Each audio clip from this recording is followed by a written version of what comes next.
Pagkatapos silang mag-umagahan, hinila siya ni Ara at kinausap ng pribado. "Halika nga dito," gigil na sabi ni Ara kay Delia. Walang ibang kasambahay din na naroon kaya malaya si Ara na gawin kay Delia ang kanyang nais. Hinila niya ito sa isang sulo kung saan nandoon ang mga gamit na panlinis. Ara, bakit? Nakikilala mo na ako? Ako to, si... Huwag mong sasabihin kina mom at dad na nasa isang ampunan tayo nakatira noon. Gigil nitong sabi. Ha? Bakit? Pagtataka ni Delia. Nanlaki pa ang mga mata ni Ara na tila kaya niyang lumunin si Delia ng buo. Hindi mo ako kilala? Hindi kita kilala. Mariing sabi ni Ara. Gumawa ka ng sarili mong kwento. Kung saan ka nanggaling at kung sino ka. Basta sa akin ang kwento ng bus terminal, sa basurahan at kwentas. At ang Angle of God Orphanage. Ako ang mabait at mabuting batang nasa ampunan at hindi ikaw. Naiintindihan mo? Kahit sa ampunan, hindi nila dapat malaman na magkasama tayo. Hindi nila dapat malaman na dito ka nagtatrabaho. Nakilala mo sina Alfonso at Divina Gomez. Oo, naiintindihan ko. Tugon ni Delia na takot na takot. Tsaka binitawan nito ni Ara. Buti, dahil pag malaman ko na may sinabi ka ni isa sa mga yon kay Dad, lalong-lalo na kay Mom, kayang-kaya kitang paalisin dito sa bahay na to. At ang pinakamamahal mong nanay Lourdes sa ampunan, pati yun, idadamay ko. Pananakot pa ni Ara kay Delia. Kung bago ka pa lang sa channel na ito, Ate Jane TV, huwag kalimutang pindutin ang notification bell and subscribe button. Sana po hindi naman malaking abala sa inyo ang pagpindot ng subscribe button dahil ang kapalit po nito ay ang pagsuporta para makapag-produce ng mga libreng stories sa mga channels ni Ate Jane. Maraming salamat! Ay, Ando, asan bang banyo rito at ako'y ihing-ihi na? Sabit ni Lourdes habang nililibot ang bus terminal. Kararating lang nito sa Maynila galing Quezon Province upang malulungan sa isang ampunan. Nakaramdam ng hapo si Lourdes kaya naman ibinaba muna nito ang kanyang mga bagahe. Nagkataong may katabi itong basurahan. Habang inililibot ang kanyang mga mata sa paligid ay may naulinigan nitong iyak ng isang sanggol. Nagulat si Lourdes at nawala sa kanyang isip na siya ay naghahanap ng banyo. Hinanap nito kung saan nanggaling yung iyak, hanggang sa matunto niya ang iyak sa loob ng basurahan na kanyang katabi. Ando, patawarin. Sinong gumawa nito sa kawawang sanggol na ito? Usal ni Lourdes at dali-daling kinuha ang bata sa basurahan. Nahabag ng dugo si Lourdes sa sinapit ng sanggol. Ang tanging pagkakakilanlan lamang ng sanggol ay ang lunal na korteng puso nito sa may leeg at isang kwintas. Ang kwintas ay may pendant na hugis parihaba na may nakaukit na pangalan na Delia. Lumipas ang 19 na taon, kinupkop ni Lourdes ang sanggol at nanirahan sa ampunan at pinangalanan nila itong Delia. Ngunit sa mga nagdaang taon, bagamat lumaki ng maganda, masipag at magalang si Delia, ay hindi ito pinalad na mapili ng mga mag-aasawang gusto mag-ampon ng bata. Kaya naman kahit mahirap sa kalooban ni Lourdes, ay kailangan ng lumisan ni Delia sa ampunan at mamuhay na mag-isa pagtungtong ng kanyang 18 kaarawan. Ikinalulungkot naman niya ni Delia at lalo na ni Lourdes. Gustuin man kasi niyang ampunin si Lourdes ay hindi naman siya qualified dahil wala siyang asawa at hindi sasapat ang kanyang kinikita upang buhayin si Delia. Lumisan si Delia sa ampunan kung saan siya lumaki at nangakong bibisita sa bahay ampunan. Nakipagsapalaran sa Maynila ang dalaga at umasang magiging maganda ang takbo ng lahat. Hindi naman pinabayaan ng Diyos si Delia at nakapasok ito bilang isang sales lady sa isang mall. At sa mall na ito magsisimula ang malaking pagbabago ng buhay ng dalagang si Delia. Samantala, si Ara, ang nag-iisang anak ni na Alfonso at Divina Gomez, ay naglilibot sa mall na kanilang pagmamayari. How boring! Bakit pa kasi kailangan ko mag-rounds dito? Hindi ba trabaho to ng mga supervisors? Not me. Daing ni Ara. Good morning po, ma'am. Bati ng mga tauhan ng mall sa kanya. Ngunit imbes na batiin ng mga ito pabalik ay tinignan at inirapan niya pa ang mga ito, saka muling naglakad na siya namang pagdating ni Delia. Nina, ito yung size na... Sinong tinitignan niyo? Tanong ni Delia. Galing itong stockroom dahil may pinakuha si Nina sa kanya, isa ring sales lady. Si Ma'am Ara, siya yung anak na may-ari nitong mall. Ay sayang, di ko siya nakita para mabati mo lang sana. Pangihinayang pa ni Delia. Bakit? Close kayo? Tanong ni Nina at tila natatawa. Gumuhit ang malaking ngiti sa labi ni Delia. Di naman gaano pero kasama ko siya dati sa ampunan. Natawa naman si Nina. Ampunan? Naku Delia, maghinay-hinay ka sa mga sinasabi mo. Baka makarating yan sa kanya. Bigla ka na lang siguro nun at tanggalan ka ng trabaho. Babala pa ni Nina. Kumunot naman ang noon ni Delia. Lumapit si Nina at sinabing mag-ingat sa mga bibitawang salita tungkol sa amo nilang si Ara. May ugali si Ara. Masungit ito sa mga empleyado at akala mo siya nang may-ari ng mall kung makaasta ito. Mapagmataas at laging nakasigaw sa mga empleyado. Ayaw niyang malalamangan siya ng kahit na sino. At ang gusto niya, siya lang ang pinakamaganda sa lahat. Maraming inis kay Ara dahil sa ugali nito na malayong malayo sa mag-asawang Gomez. Napatikom naman ng kanyang bibig si Delia. Hindi pa rin pala nagbabago si Ara. Tulad pa rin pala siya ng dati. Sambit naman ni Delia sa kanyang sarili. Habang kasalukuyang nag-aasikaso sina Delia at Nina ng mga customer, ang hindi alam ni Delia na may isang taong nakamasid sa kanya mula pa kanina. Who is she? Tanong ni James, isa sa mga anak ng shareholders ng naturang mall at nagtatrabaho rin ito bilang head ng sales department. Sir, bago po nating sales lady, Delia po ang pangalan. Tugon ni Alan ang kanyang secretary. Okay, Delia? Can you give me her resume? Please, I want to know her. Sambit pa ni James at titig na titig kay Delia. Napailing na lamang ang kalihim dahil alam nito ang tumatakbo sa isipan ng kanyang boss. Makailang sandali lang ay may tinig silang narinig. Oh, James, andito ka pala. Sambit ni Ara na sumulpot na lamang kung saan. Hinawi rin ito si Alan kaya naman napaatras ito at niyakap si James. Ara, ilang nasabi ni James. Please stop being clingy, nasa trabaho tayo. Tura nito at pilit na inalis ang kamay ni Ara sa kanyang katawan. So what?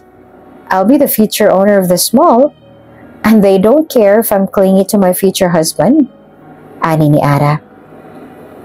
Nagtagumpay naman si James sa pagtanggal ng kamay ni Ara sa kanyang katawan at agad na lumayo kay Ara. I have to go. May iikutan pa ako sa kabila. Sige na. Bye. Halata sa tono ng boses ni James na gusto niyang umiwas kay Ara at sinanda na lang ito ni Alan. But James! Bigel na sabi naman ni Ara.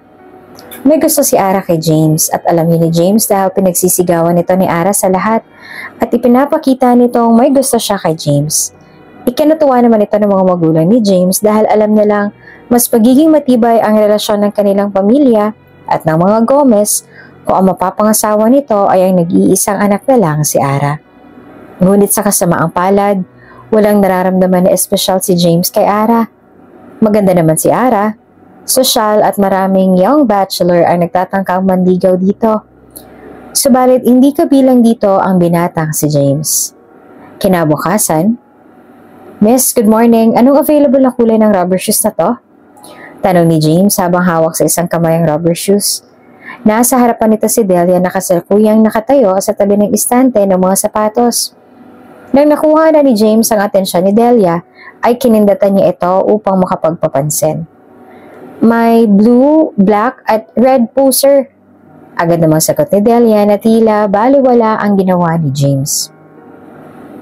Nadismaya si James dahil sa naging reaksyon ni Delia. Ngunit sinabi nito sa kanyang sarili na baka nagpapakipot lang ito. Okay, sige. Pwede pa kuha ako ng ganito? I want to try sana kung anong babagay sa akin. Utos pa ni James.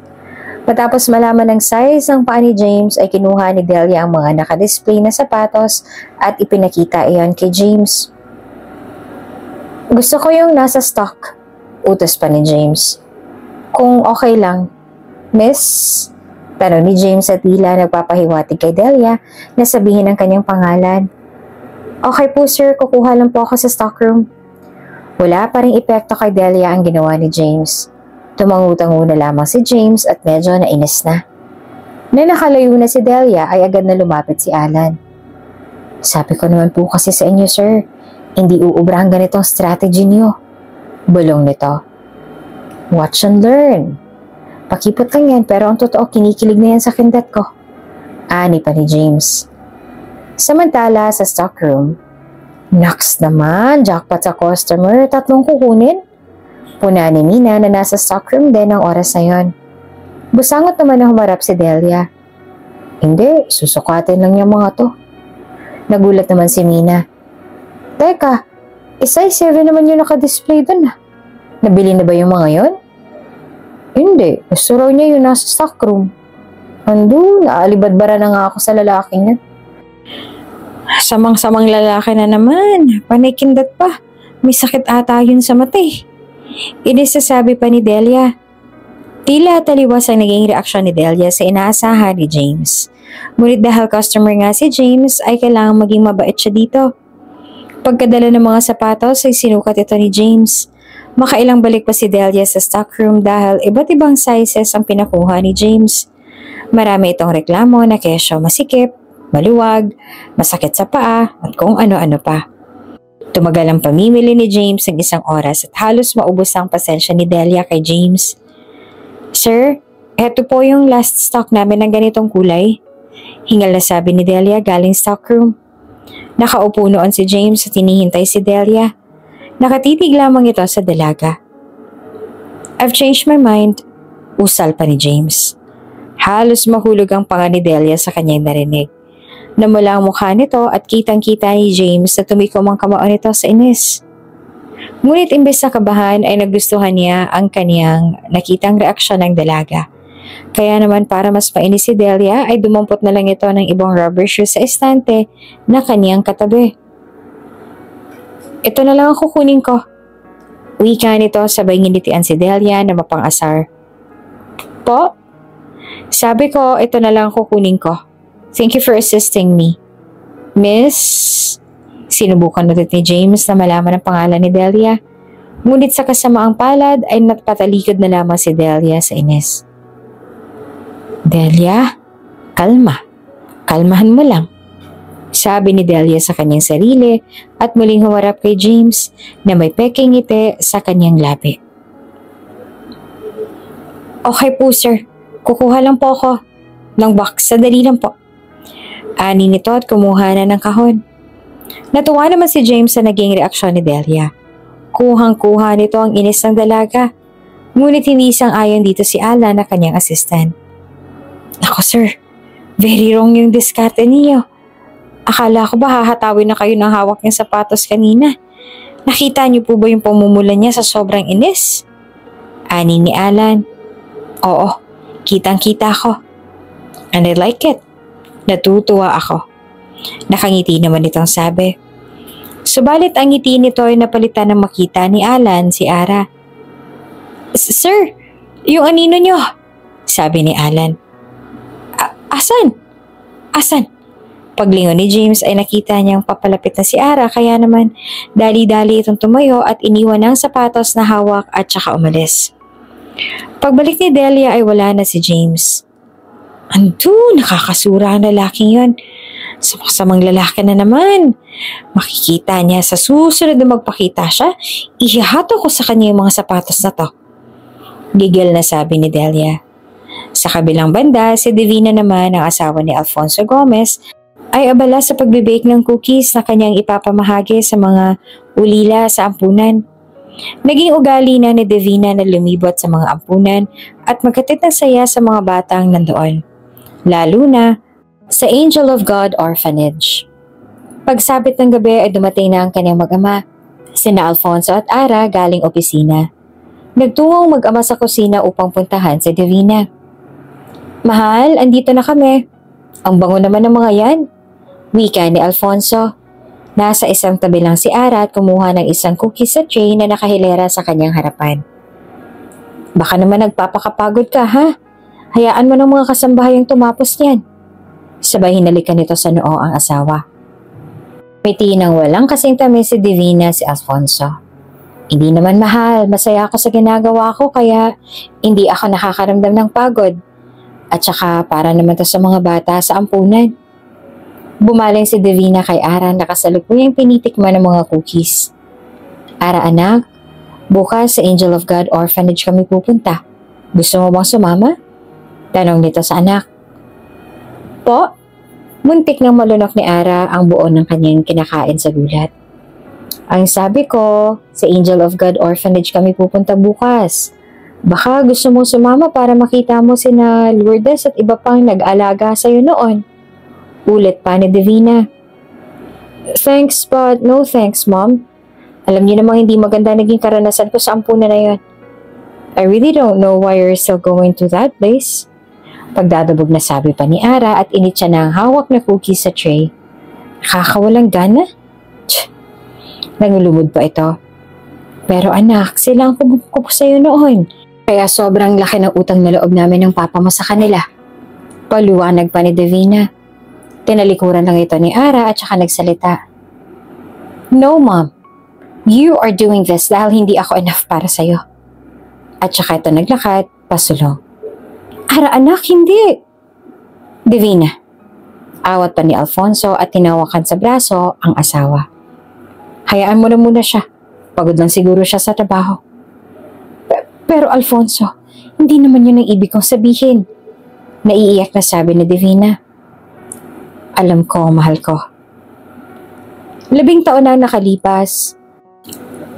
At naipanganak na ni Divina ang anak nila ni Alfonso.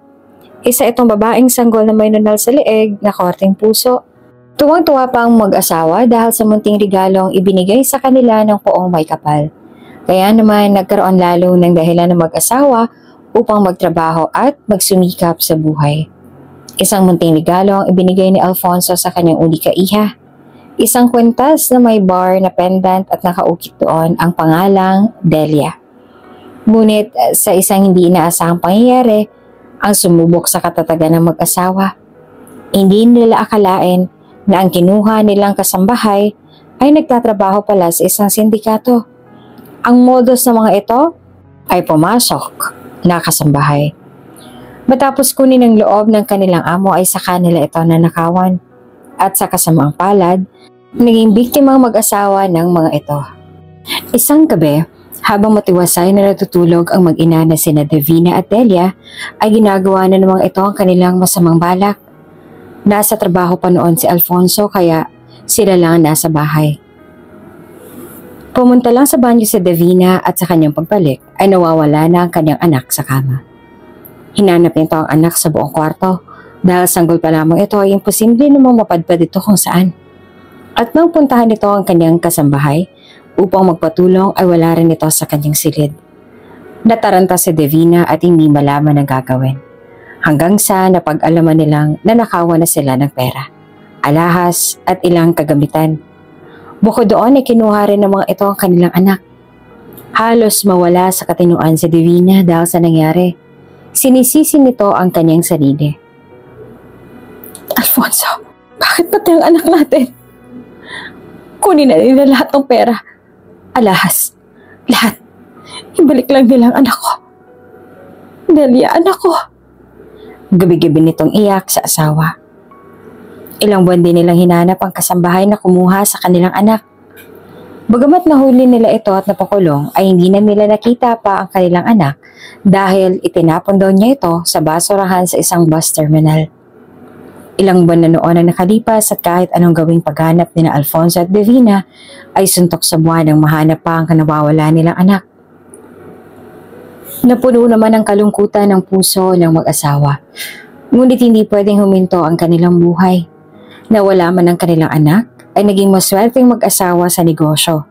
Hanggang sa makapagpatayo na sila ng sarili nilang mall. Makalipas ang maraming taon, isang kaibigan ang nagkumbinsi sa mag-asawa na mag-ampon. Sinubukan ng mag-asawa na maghanap sa mga ampunan. Naging foster parents sila sa ilang mga bata ng ilang buwan. Ngunit hindi pa rin sila kumbinsido na mag-ampon. Hanggang sa nabisita si Alfonso sa Angel of God Orphanage at doon nila nakita si Ara. Hindi sinasadyang mabunggo ni Ara si Alfonso at pumunta ito doon. Natumba si Ara at nang tulungan nitong tumayo ni Alfonso ay agad itong nakita ang nunal na korteng puso nito sa leeg nito. Kumabog ang dibdib ni Alfonso, sabay nakita rin nito ang kwintas sa suot ng bata. Iha, pwede ko bang makita ang kwintas sa suot mo? Nanginginig nitong sabi. Sige po, sabi pa ni Ara. Agad na tinitigan ni Alfonso ang pendant ng kwintas at doon nakita ang pangalang Delia. Agad na tumulo ang luha nito at hindi makapaniwala na makalipas ng maraming taon ay makikita nila ang kanilang nawawalang anak. Iha, Delia ba ang pangalan mo? Tanong ni Alfonso. Tumango si Ara. Pero Ara po ang tawag nila sa akin dito dahil yun po ang ipinangalan ng nakapulot sa akin. Paliwanag ni Ara. Ibinalita ito kaagad ni Alfonso sa asawa. Nadala ng masiding kasiyahan ng mag-asawa dahil sobra silang nasabik sa nawawala nilang anak.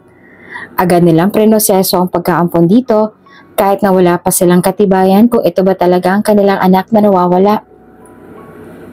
Hindi lamang ang mag-asawa natuwa sa nangyari.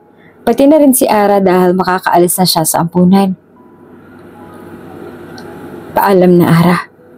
Masaya ako kasi sa wakas nakahanap ka rin ng mga taong ituturing ka anak. Usal pa ni Delia.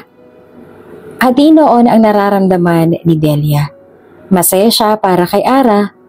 Ngunit pinipiga rin ang kanyang puso dahil sa inggit na kanyang nararamdaman.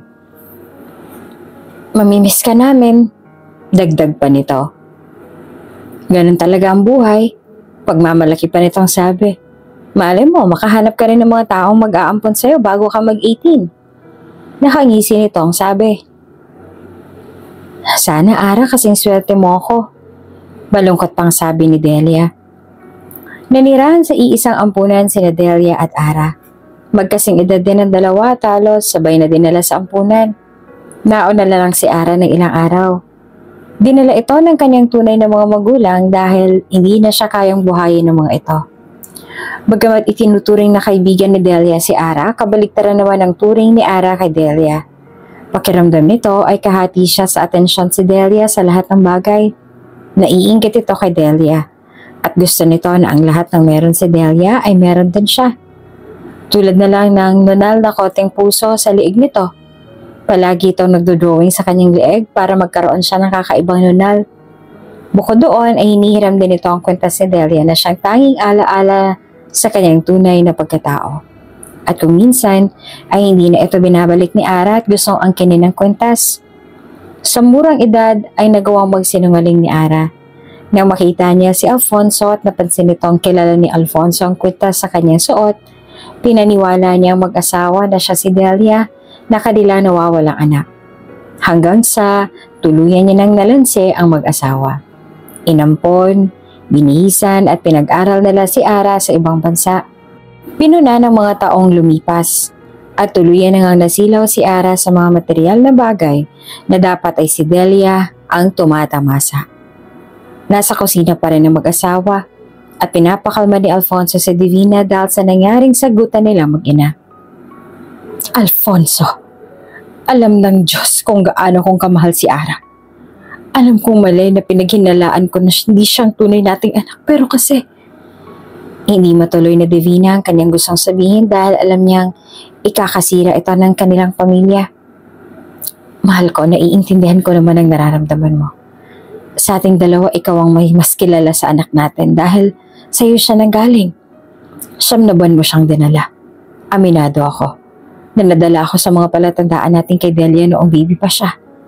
Naging padalos-dalos ako sa naging desisyon ko. Patawarin mo ako, mahal. Dapat ay ginawa ko muna ang tamang proseso bago inampon si Ara. Malungkot na sabi ni Alfonso. Aminado ang mag-asawa na naging padalos-dalos sila sa pag-ampon kay Ara. Nung una ay itinatago nila sa isa't isang hinala na baka nga hindi nila tunay na anak si Ara. Ayaw nilang magkaroon sila ng hidwaang mag-asawa o hindi naman kaya ay mapagtatalunan nila ang bagay na ito. Ngunit nagkamali sila. Dapat pala nung una pa lang sinabi na nila sa isa't isa ang tungkol sa bagay na yon. Huli na ang lahat ng sabihin ni Divina kay Alfonso ang kanyang nararamdaman kay Ara. Gusto nitong magpa-DNA test upang makasiguro sanang anak nga nila si Ara. At nagkataong narinig ni Ara ang kanilang pag-uusap nang hindi sinasadya. Mom, of all the people, ikaw pa po talaga magsasabi niyan? Matapos niyo akong pabayaan at kunin ng kung sino man at itapon sa basurahan? Tapos ganito? Ang tagal kong nangulila sa inyo. Naghintay. Nagtiis ampunan. Tapos hindi pala kayo sigurado sa akin?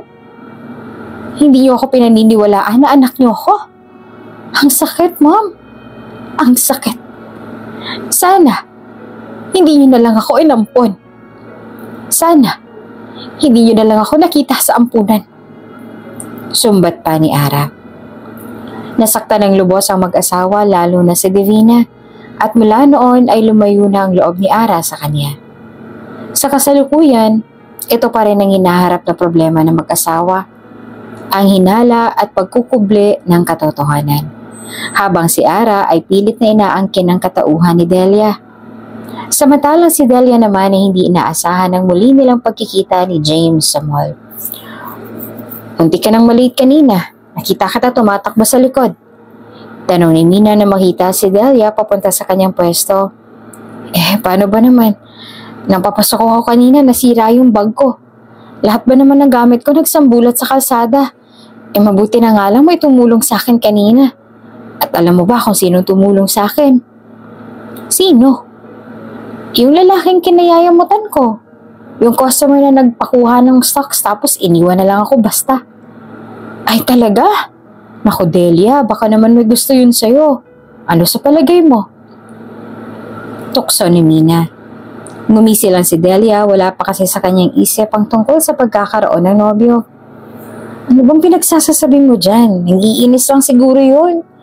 Pero dahil sa ginawa niyang pagtulong sa akin kanina, nakabawi na siya. Nagsimula na nga ang araw ng dalawa at ilang sandali pa nakita na naman ni Delia si James malapit sa kanilang kinaroroonan.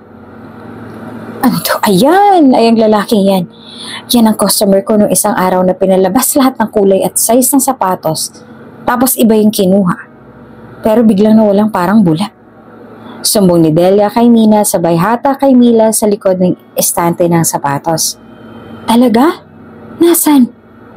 Huwag mo nang hanapin, basta pag hinanap ako sabihin mo wala. At nagtago si Delia sa estante ni Mina. Ang gwapo naman niya. Kung ako yung nag-assist sa kanya last time, okay lang napahirapan niya ako, no? Kilig na sabi pa ni Mina. Pero teka, parang familiar ang itsura niya. Parang nakita ko na siya kung saan. Di ko lang matandaan kung saan eh. Habang nagtatago si Delia ay panayang libot ang mga mata ni James dahil hinahanap nito si Delia. Sir, excuse me, nasan yung sales lady dito? Mga ganito siyang katangkad, short hair at payat? Tanong ni James sa isa sa mga salesman na nasa paligid. Medyo brown yung color ng hair niya at parang bago lang siya. Delia yata ang pangalan niya. Narinig ito ni Delia at Mina. Dahil katapat lang nila si James at ang salesman na pinagtanungan ito. O naman, bakit naman niya ako hinahanap? At paano niya nalaman ang pangalan ko? Wika ni Delia na inis na inis. Aba, hindi ko rin alam. At saka, bakit ka ba nagtatago dyan? Hindi ba okay na kayo? Oo, pero kasi... We hired you to do your job, pero heto kayo sinasayang ang oras niyo to do nonsense things? Mataray na sabi ng isang babae mula sa likuran ng dalawa na si Ara. Nadigas mula sa kanilang pwesto sina Delia at Mina. Oh, bakit hindi kayo makagalaw dyan? Or should I call your supervisor? Hamon nito. Humarap ang dalawa na nakayuko at nang makita ni Ara kung sino ang isa sa mga shady na kanyang sinita, ay siya naman tong naniga sa kanyang kinatatayuan. Namutla si Dara at dali-daling sinuot ang kanyang shades kahit na wala namang araw sa loob ng mall. Kasalukuyan pa rin nakayuko ang dalawa at si Delia na ang unang nagsalita. Ma'am, sorry po. Paghingi nito ng tawad. Nang marinig ni Ara ang tinig ni Delia ay lalo itong nakumpirma na si Delia nga ang kanyang kaharap. Kaya naman bago pa tumunghay ang dalawa ay siya namang pagtalikod ni Ara. Okay, sige na, back to your work. I don't want to see you two chatting again sa oras ng trabaho. Naiintindihan niyo? Opo, ma'am. Sabay na sambit ng dalawa. Hindi na lumingon si Ara matapos noon. Nagtaka naman ang dalawa kung sino ang sumita sa kanila. Oh, here you are. Ani ni James nang makita si Delia. Ang malas ko naman talaga, oo. Impit na sabi ni Delia nang marinig si James. Ngumisi lamang si James. You have no choice. Ikaw ang gusto ko mag-assist sa akin. Kaya let's go. Find me a bag. Sir, nasa shoes section po ako. I know. At ni-request ko sa supervisor mo na ikaw ang magdala sa akin sa bag section. Ngiting-ngiting sabi naman ni James. Nanlaki naman ang mga mata ni Delia. Pagbaling nito ay nakita ito ng kanilang supervisor at pabulong na sinasabi. Go, samahan mo na si sir. Nito. Habang sinasamahan ni Delia si James ay siya namang panginginig ng tuhod ni Ara. Matapos itong makita si Delia. I must get her out of here. Dahil kung hindi, mawawala lahat ng pinaghirapan ko nito nakalipas sa mga taon. Gigil nitong sabi sa kanyang sarili. Nasa may bag section na ang dalawa. Nakasunod lamang si Delia kay James. Lumilipad din ang isipan ng dalaga habang naglalakad. Ang espesyal naman ng lalaking to. Akalain mo, isang request lang sa supervisor namin na pagbigyan na siya sa gusto niya? Ay nako. Bakit pa kasi sa lahat ng sales-lady sa mall na to ako pa tong napagtitripan ng lalaking to? Usal ni Delia sa kanyang isipan. This one? Sambit ni James matapos sa damputin ng isang bag. Maganda ba to? Kinuha ni Delia ang bag at sinuri. Mabuti na lamang at maalam siya sa pananahe dahil isa ito sa mga itinuro sa kanya sa ampunan. Madalas din siyang katuwang ni Lourdes sa pananahe ng bultuhang bag upang magkaroon sila ng ekstrang pera sa ampunan. Matapos buksan ang mga zipper at suriin ang mga tahi ng bag, ay saka nagsalita si Delia. Sir, sa palagay ko mahuna yung bag. Mahuna? Sorry, ang ibig ko kong sabihin mukhang marupok hutong bag. Hindi ho matibay. Tingnan niyo yung tahi. Hindi masinsin, hindi pulido. Kainting gamit lang ang ilagay sa loob Malamang mabilis na matastas yung tahi nito. Paliwanag ni Delia. Talaga? Patingin nga. Lumapit si James kay Delia. Eto po sir. Nakikita niyo po ito? Wika ni Delia habang tinuturo kay James ang mga tahi. Nagtikit ang dalawa. Hindi naman sinasadya ni James na maakit sa mabangong amoy ni Delia. Kaya napalingon ito sa mukha ng dalaga, imbes na tumingin ito sa bag. Patuloy pa rin si Delia sa pagpapaliwanag kay James at hindi na alintana na magkalapit na silang dalawa. At saka sir, pag titingin kayo ng bag, babatakin niyo ito para makita kung matibay yung tahi. Usal pa ni Delia. Ang tingin ni James ay hindi na nakatuon sa bag, kung hindi sa maamong mukha ng dalaga. Ang puti nitong balat, makinis na kutis, may matambok na pisngi, masinsin na korte ng kilay, may katangusan din ang ilong nito, at manipis na labi. Bumagay ang lahat ng ito sa hulma ng mukha ng dalaga. Ganun ba? Iyan na lang ang sinabi ni James upang ipagpatuloy ni Delia ang pagpapaliwanag. Habang nakatitig ang binata kay Delia, ay bumibilis ang tibok ng puso nito. Hindi niya mapaliwanag ang nararamdaman. Aminado si James na noong una ay gusto niya lang magpapansin kay Delia dahil gusto niya lang. Wala nang iba. Wala itong interes sa magkaroon ng mas palalim na relasyon sa dalaga. Ngunit ngayon, tila nabago na ang kanyang pananaw. Tila iba si Delia sa lahat ng babae na kanyang nakilala. Ang banayad nitong boses tuwing nagpapaliwanag at ang mataray nitong tinig kapag napipikon. Ang seryoso nitong muka at ang inis nitong mga titig ay tila kinahuhumalingan ni James. "Sir?" tanong ni Delia na nakasulyap kay James. Magkalapit na ang mukha nilang dalawa at ramdam nito ang paghinga ni Delia sa sobra nilang lapit sa isa't isa. Ngunit imbes na si Delia ang mailang ay si James at biglang lumayo. Hawak ang bag ay bumakas ang pag-aalala sa mukha ni Delia. "Sir? Ayos lang po ba kayo? Bakit po kayo namumula?" Inosenteng tanong ng dalaga. "Ha? Ako namumula? Ano kasi, mainit. Ang init, naiinitan ako." Tarantang paliwanag pa ni James. Anyways, ganito dahil mukhang mas marami ka namang alam sa pagtingin ng bag. Can you pick me one? Ikaw na ang mamili para sa akin. Utos pa ni James. "Okay po." Mabilis na tugon naman ng dalaga at pumili ni ito ng bag. Nagulat si James dahil kung ibang babae yon ay magtatanong pa ito kung bakit. Mamumula at kikiligin sabay singit ng buhok sa tenga at magsasalita na tila naipit ang dila. Ngunit iba itong si Delia. Wala itong pagdadalawang isip na sumagot at namili ng bag.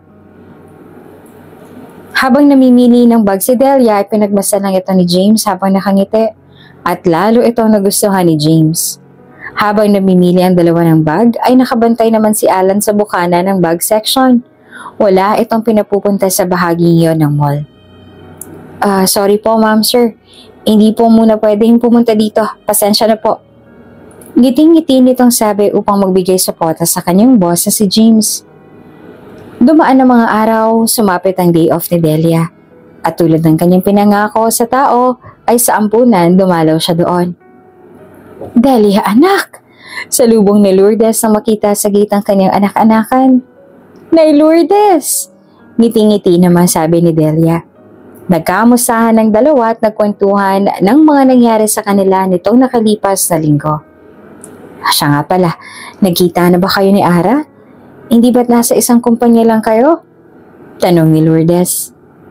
"Hindi pa po, Nay. Lagi kami nagkakasalisi. Pero Nay, alam mo po ba, ang bait-bait ng mga tao sa mall. Tapos meron akong customer na samang-samang lalaki naman. Akala mo kung sino." Hindi naman maikakaila ang pagiging malapit ni na Lourdes at Delia. At bilang nanay-nanaya ni Delia, ay pinayuhan ni Lourdes si Delia tungkol kay James. "Nako, ang anak ko may nanunuyo na." Nakangiti pa nitong sabi.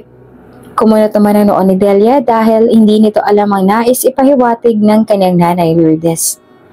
"Delia anak, ikay magandang dalag. Mabait at mabilis makasundo ang lahat. Kaya hindi ako nagtataka kung bakit may makakatipo sa'yo. Basta, ang tanging paalala ko lang sa'yo, i-enjoy mo lang ang mga nararanasan mo ngayon.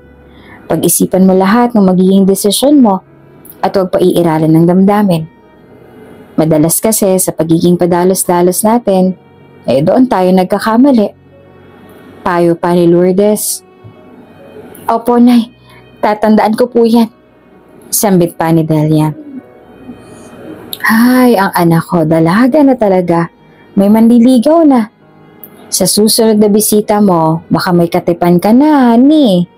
At niyapos ni Lourdes si Delia. "Oh, mahal.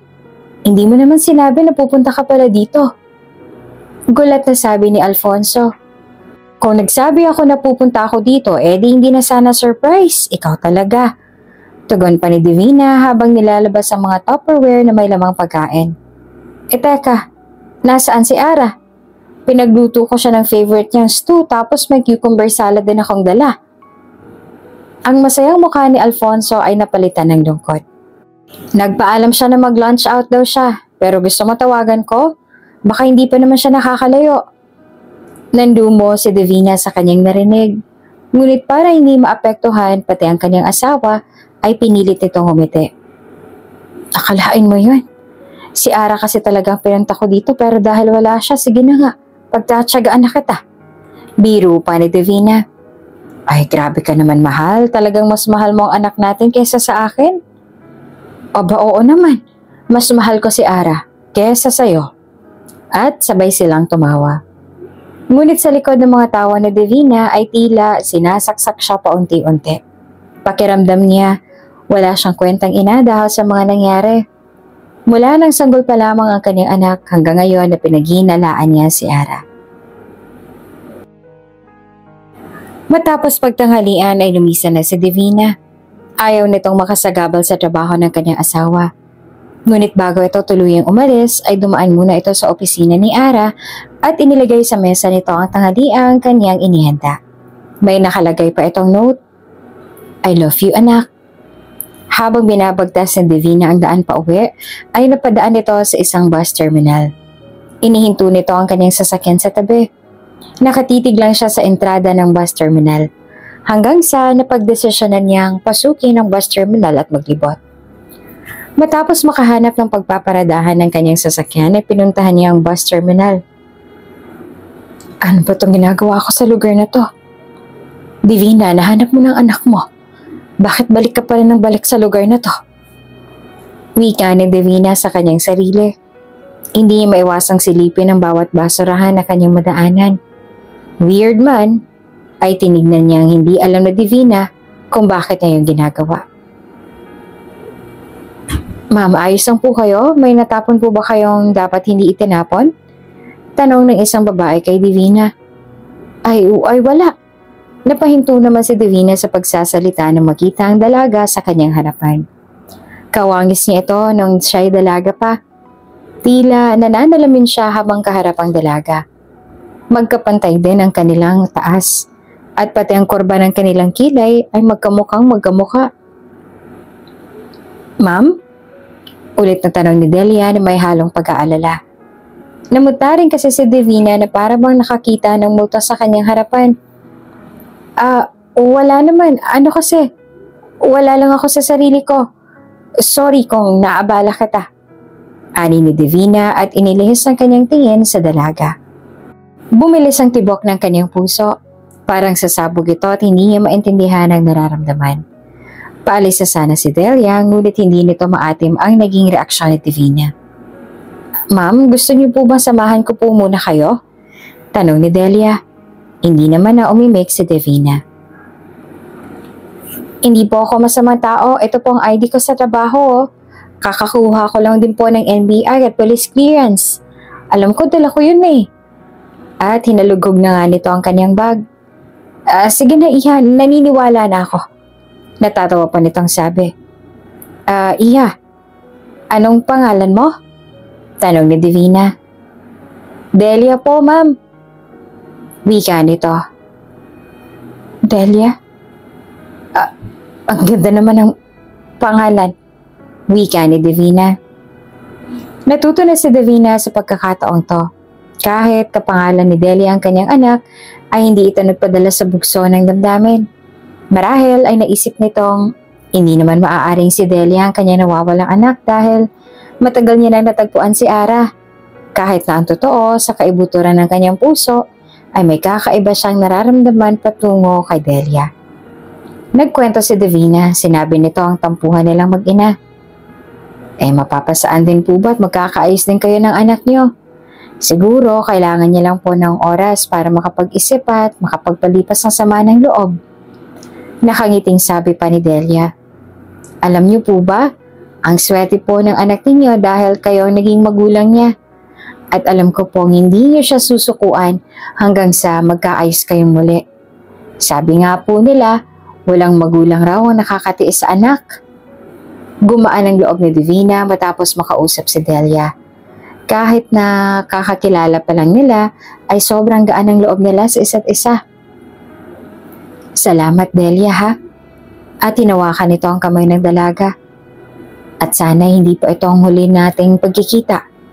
Ani ni Divina. Kinabukasan, papasok na si Delia sa mall.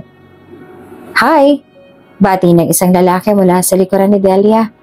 At sa kanyang pagbaling, nakita kaagad nito si James. Good morning po sir, sarado po ang mall. Masungit nitong sabi. I know. Alam kong mamaya pang bukas ang mall. At saka hindi naman ang mall ang pinunta ko rito. Wika ni James. Ah, okay po. Here. Wika ni James sabay apat ng paper bag. Nahinto si Delia sa paglalakad. Ano po yan? Paper bag? Sabay ngiti at habot hanggang tenga at pumunta ito sa harapan ni Delia. Kinuha nito ang lumang bag ni Delia. Ito ang bag na nasira noong nakaraan. Tinahi niya lang ito upang muli niya magamit. Oops! May break muna. Gusto mo bang ma-shoutout dito sa channel ni Ate Jane? Mag-comment lang ng lesson you learned from the latest story uploaded. Dahil pipili kami ng isang best comment of the day para i-shoutout sa susunod na upload. Kaya huwag kalimutang mag-iwan ng lesson you learned after you watch this video. Maraming salamat! Shoutout nga pala sa ating mga tagapakinig na sina Helen Morelio at Amir. Maraming salamat sa inyong pakikinig. Hanggang sa muli. Dispose this bag. Ito nang gamitin mo. Sure ako matibay yan. Kasi mahusay pumili ng bag ang pinagtanungan ko. Sir, hindi po. Hindi ko po matatanggap yan. Bawal po yung ginagawa ninyo. Nasa mall premises po tayo at customer po namin kayo kaya Biglang hinatak ni James si Delia hanggang sa mapadpad sila sa sakayan ng jeep malayo sa mall. Oh, ayan. Wala na tayo sa premise ng mall. Nasa terminal na tayo ng jeep. Siguro naman pwede mo nang tanggapin ang binibigay ko sa'yo? Wika ni James sabay abot muli ng paper bag. Hindi po ako tumatanggap ng regalo sa hindi ko kakilala. Dati likuran na dapat ito ni Delia, ngunit tinawakan ni James ang kamay nito upang pigilan. James Castro. Ayan, sinabi ko ng buong pangalan ko. Pwede mo na bang tanggapin to? May gusto ko ba sa akin? Ako kasi wala akong gusto sa'yo. Para sa akin, samang-sama mong lalaki. Hindi kita tipo. Presko ka pa. Sino ba naman babaeng magkakagusto sa ganyang ugali? Diretsong sabi ni Delia. Nanlaki ang mga mata ni James. Sir, alam kong hindi rin ako kagandahan. Pero alam ko sa sarili ko na malabong magkagusto ang isang tulad mo sa akin. Kaya sir, kung pinagtitripan mo lang po ako, tigil-tigilan niyo po ako. Marami ng problema ang bansa natin, huwag na po kayong dumagdag. Nabigla pa si James sa pagkaprangka ni Delia. Pati ang mga tao sa terminal ay narinig ang sinabi ni Delia. May natawa, meron din namang naawa kay James. Natulala na si James pero imbes na mainis ay mas naging agresibo ito at mas naging porsigido na maging kasintahan si Delia. Lumakad na si Delia nang matulala na si James. Wala itong oras para makipagbulahan sa binata dahil malilate pa siya sa trabaho. Wait! Habol ni James. Anong gusto mong gawin ko? Anong dapat kong baguhin para magustuhan mo ako? Nagulat si Delia. Lalagpasan niya dapat si James dahil naaburido na ito sa kakulitan nito. Please, Delia. I really like you. Give me a chance. Sigaw pa ni James. Huminto naman si Delia sa paglalakad at nilingon si James. Ligawan mo ako, sabi ni Delia. Nang marinig ito ni James ay tila nanalo siya ng loto. Hindi ito maipaliwanag ang sayang nararamdaman. Bagamat hindi pa siya sinasagot ng dalaga, ay masayang-masaya na ito sa kakarampot na pag-asa na kanyang nakamtan. Pagpasok ni Delia sa mall, agad itong dumiretso sa guard upang mag-time in. Kuya guard, bakit mo ayaw mag-register ng daliri ko sa scanner? Tanong ni Delia. Ay, teka nga sandali. Sinubukan ng guard na pindutin ang scanner at nag-register naman ang kanyang daliri. Subukan mo kayang basain yung daliri mo. Ginawa naman ito ni Delia, ngunit hindi pa rin siya makapag-register. Pinag-time in na lang si Delia sa logbook at sinabihan ng guard na pumunta ang HR para sabihin ang nangyari sa kanyang pag-time in. Pagpasok ni Delia sa loob ng mall, ay muli itong nagtaka. Wala na ang kanyang pangalan sa kanyang locker. Kahit ang kanyang kandado ay wala na. Nagtanong si Delia sa kanyang mga kasamahan ngunit wala rin silang alam kaya minabuti nitong tanungin ito sa kanyang supervisor. Pumunta ito sa opisina ng kanyang supervisor upang kausapin tungkol dito. Miss Delia, I regret to inform you. Pero ito na ang iyong last day. Napansin mo siguro na hindi ka na nakaregister sa biometrics at wala na rin ang mga gamit mo sa locker. Nakasurrender na ang lahat ng yan sa HR. Makukuha mo siya after mo makapirma ng clearance. Malungkot na sabi ng kanyang supervisor. Parang nakalutang si Delia sa sobrang bilis sa mga pangyayari. Kahapon lamang ay masaya niyang ibinalita sa kanyang nanay Lourdes na masaya siya sa kanyang trabaho. Nakilala pa nga niya si Divina sa may terminal ng bus. Tapos ngayon, wala na ang lahat na parang bula. Gustuhin man niya makipagtalo sa HR, hindi niya magawa. Maraming terms na ginamit ng HR na hindi niya maintindihan kung bakit siya natanggal sa trabaho. Hanggang sa tinanggap na lang niya ang kanyang kapalaran at lumabas ng mall na wala sa sarili. Pauwi na ito at naglalakad papuntang sakayan ng jeep. Wala sa sarili at diretso lang ang tingin. Hanggang sa kanyang pagtawid ay dire-diretso lang ito. Hindi niya na namalayang naka-go na pala ang traffic light. Miss! Sigaw ng mga tao. Hindi naman sinasadyang mabangga si Delia ng sasakyan. Bumaba kaagad ang nagmamaneho ng sasakyan. At ito ay si Alfonso. Ano? Bakit ka nasa ospital? Saang ospital? Tarantang tanong ni Divina. Dito lang sa malapit na mall pero hindi. Sige, papunta na ako. Sandali lang. At binaba na ni Divina ang kanyang telepono. Humahangos sa nagtungo si Divina sa ospital. Hinanap nito ang kanyang asawa. Ni magpalit ng damit ay hindi nito nagawa kaya naman nakapambahay lamang ito. Nasaan ang room ni Alfonso Gomez? Tanong nito sa nurse na naka-assign sa emergency. Tinignan ng nurse ang listahan ng mga pasyente ngunit walang Alfonso ang nakalista. Hindi yun pwede. Kakatawag niya lang sa akin, nandito lang siya. Sigaw ni Divina. Nagkaroon ng pagtatalo sa pagitan ng nurse at ni Divina. Mabuti na lang at nakita ito ni Alfonso. Mahal! Tawag ni Alfonso upang mabaling sa kanya ang tingin ng asawa. Matapos ay humingi ng paumanhin si Alfonso sa nurse. Nurse, pasensya ka na. Nagkaroon lang ng misunderstanding. Pasensya na ha. Hinatak na ni Alfonso si Divina sa isang tabi at doon ipanaliwanag ang nangyari. Bigla mo kasing binaba ang telepono kaya hindi ko sa'yo na ipaliwanag ang nangyari. Nasa ospital ako dahil may hindi ako sinasadya na mabangga. Nagbigay na ako ng statement sa mga pulis at may mga tumistigo naman sa nangyari. Hindi lang ako makaalis dito sa ospital dahil nag-aalala ako sa babaeng muntik ko ng mabangga. Paliwanag pa ni Alfonso. Nakahinga naman ng maluwag si Divina. Naku, salamat naman at maayos ka. Pero nasa na yung babae? Kamusta na siya? Sinama ni Alfonso ang asawa kung saan naroon ang kanyang nabangga. Nasa emergency room pa rin ito at hinihintay ang doktor. Paghawi ni Alfonso ng kortinang nakatabing ay agad na nakilala ni Divina ang babaeng muntik ng mabangga ni Alfonso. Delia? Ani nito at nilapitan ang walang malay na dalaga. Kilala mo siya? Oo, kahapon, sa may terminal ng bus. Nakonsensya si Alfonso sa nangyari. Kitang-kita nito ang pag-aalala ng kanyang asawa sa dalaga. She can be discharged na po, sir, ma'am. Sambit ng doktor at salitang binalingan ng tingin ang mag-asawa.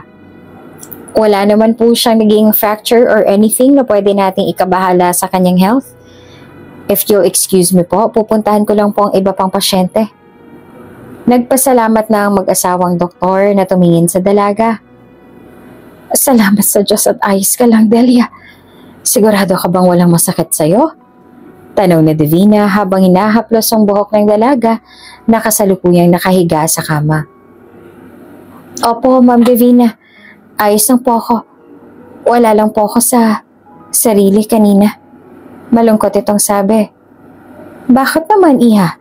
May pinagdaraanan ka ba? Baka pwede kami makatulong. Alalang sabi ni Divina. Nakatitig lang noon si Alfonso sa dalawa. Pinagmamasdan kung paano sila mag-usap. Tulad na Divina, magaan ang loob ni Alfonso kay Delia. Tila tatalo ng kanyang puso nang makita niya ang mukha ng dalaga na nakahandusay sa kalsada kanina. Ibang kaba ang kanyang naramdaman. Ang akala niya ay dahil nabangga niya ito, ngunit hindi. Hindi ganoon ang kanyang naramdaman. Ayaw man niyang aminin, ngunit parang lukso ng dugo ang kanyang naramdaman, na kailanman ay hindi niya naramdaman kay Ara. Parang tatalo ng puso niya sa tuwa habang pinagmamasa ng dalawa hanggang sa napansin nito ang nunal ni Delia sa leeg. Iha, may dumi ka yata sa leeg, puna ni Alfonso. Umaasa itong dumi ito sa leeg ng dalaga at hindi nunal na tulad na sa kanyang anak. Nahinto ang dalawa sa pag-uusap. Tinignan ni Divina ang leeg ng dalaga kaya naman bahagya itong tumingala. Nahinto rin sandali si Divina na makita ang korteng puso na itim sa leeg ng dalaga. Inipo niya ito upang matanggal ngunit nabigo ito.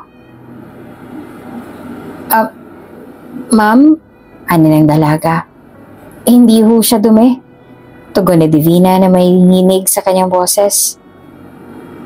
Alam ko na po yan. Nunal ko po yan, sagot ng dalaga. Sa mall ay naglibot si James upang sulyapan si Delia. Kahit wala naman itong pakay sa departamento na yon, nalibot niya na ang buong mall ngunit ni anino ni Delia ay hindi niya mahanap. Nasaan siya? Wika ni James sa tila giraffe na ang leeg kakasipat kung nasaan ang kanyang iniirog. Sir? Sino? Tanong ni Alan. Si Delia. Binigay ko na sa kanya yung bag at sinabi niya rin na hindi niya ako tipo pero pwede ko siyang ligawan. Parang bata si James sa pinagbagyang manood ng paboritong palabas sa TV. Sa sayang nararamdaman, abot ang ngiti nito kahit na hindi makuha ni Alan kung anong dapat ikasaya ng kanyang amo. Sa sinabi kasi ni Delia ay parang pinapaasa lang siya nito. Sir, alam niyo po ba yung salitang ghosting? Oo naman, palagay mo sa akin, oldies. Tugon ni James na tinatanaw pa kung nasaan si Delia. Gustong balaan ni Alan ang amo dahil baka si Delia na ang karma ni James. Subalit kitang-kita nito ang kislap sa mga mata ni James at mukhang porsigido sa panunuyo sa dalaga. Hi sir, tatanong ko na lang po sana. Sir, yung anino ni Dali. Babala ni Alan. Saan? At nagkandatakbo ito sa pinakamalapit na hagdan upang makapagtago. Sa maghapong yon, pilit na hinahanap ng mag-amo si Delia. Hanggang sa isang masamang balita ang kanilang nalaman. Sir, kaya pala hindi natin mahanap si Delia dahil she's fired by Ara. I don't know why. Kitang-kita sa mukha ni James ang depresyon. Napahawak ito sa kanyang mukha sa pamamagitan ng kanyang dalawang palad. Inihilamas niya ang mga ito at sabay bumuntong hininga. I don't know where to find her. I want to see her. Sa opisina ni Ara, tila nakahinga ito ng maluwag dahil nagawa niya ng tanggalin si Delia sa mall. Finally, I've got rid of her. Ani nito sabay sandal sa kanyang upuan. Hindi ako makakapayag na magkita kayo. Ever, ni na mom at dad. I am Ara, Delia, the only daughter of Alfonso and Divina Gomez, the future owner of this mall. Wala itong kaalam-alam na napaalis man niya si Delia sa mall ay ang tadhana ng gumawa ng paraan upang muling magkita sina Alfonso, Divina at Delia. Umuwi si Ara sa mansyon. Laking gulat nito dahil wala nang mag-asawa. Where's mom and dad? Tanong nito sa kasambahay. Ay, hindi pa po umuwi, ma'am. Tugon pa ng kasambahay. Imbes na mag-alala ay umakyat ito sa kanyang silid at hindi na bumaba. Hindi na nito inalampa kung saan nagtungo ang kanyang mga magulang o kung uuwi bang mga ito. Inihatid ni Alfonso at Divina si Delia sa tinutuluyan nitong bed space. Nahihiya ang dalaga dahil hindi mapatuloy ang mag-asawa sa loob. Literal na isang kama lang ang kanyang nirentahan at double deck pa ito. Hindi niyo naman po ako kailangan pang ihatid. Nahihiya po ako sa inyo dahil maghapon niyo na po ako inaasikaso.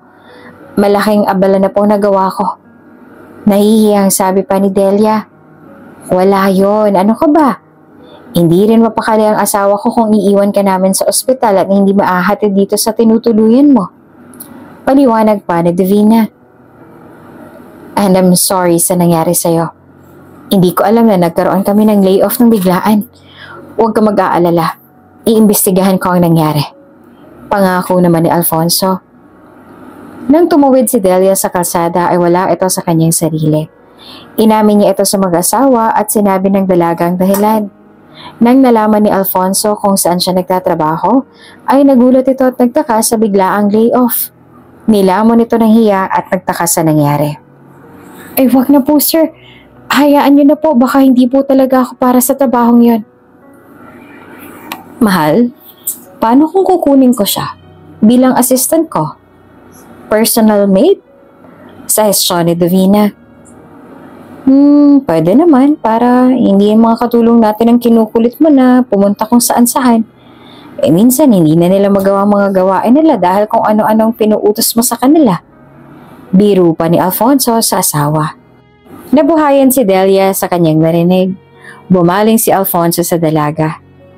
Delia, ayos lang ba sa'yo yun? Makulit ang asawa ko.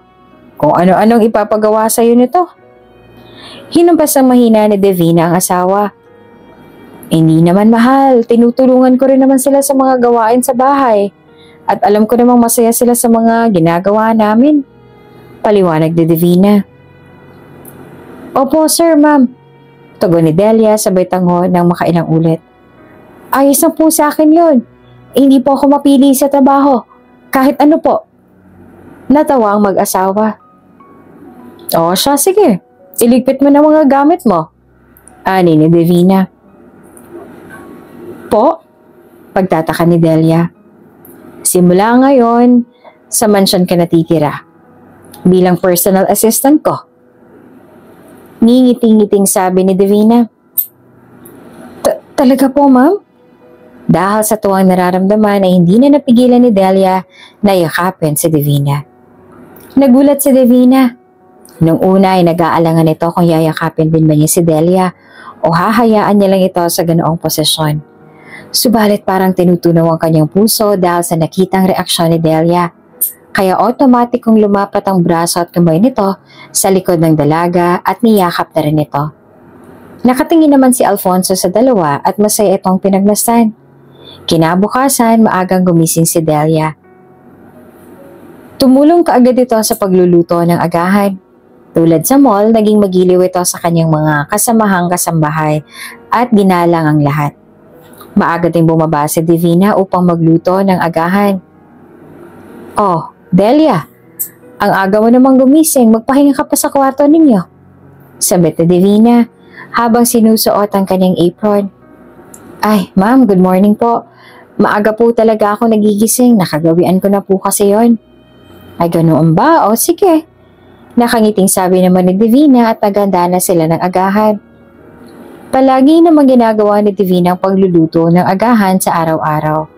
Tila kakaiba ang araw na yon.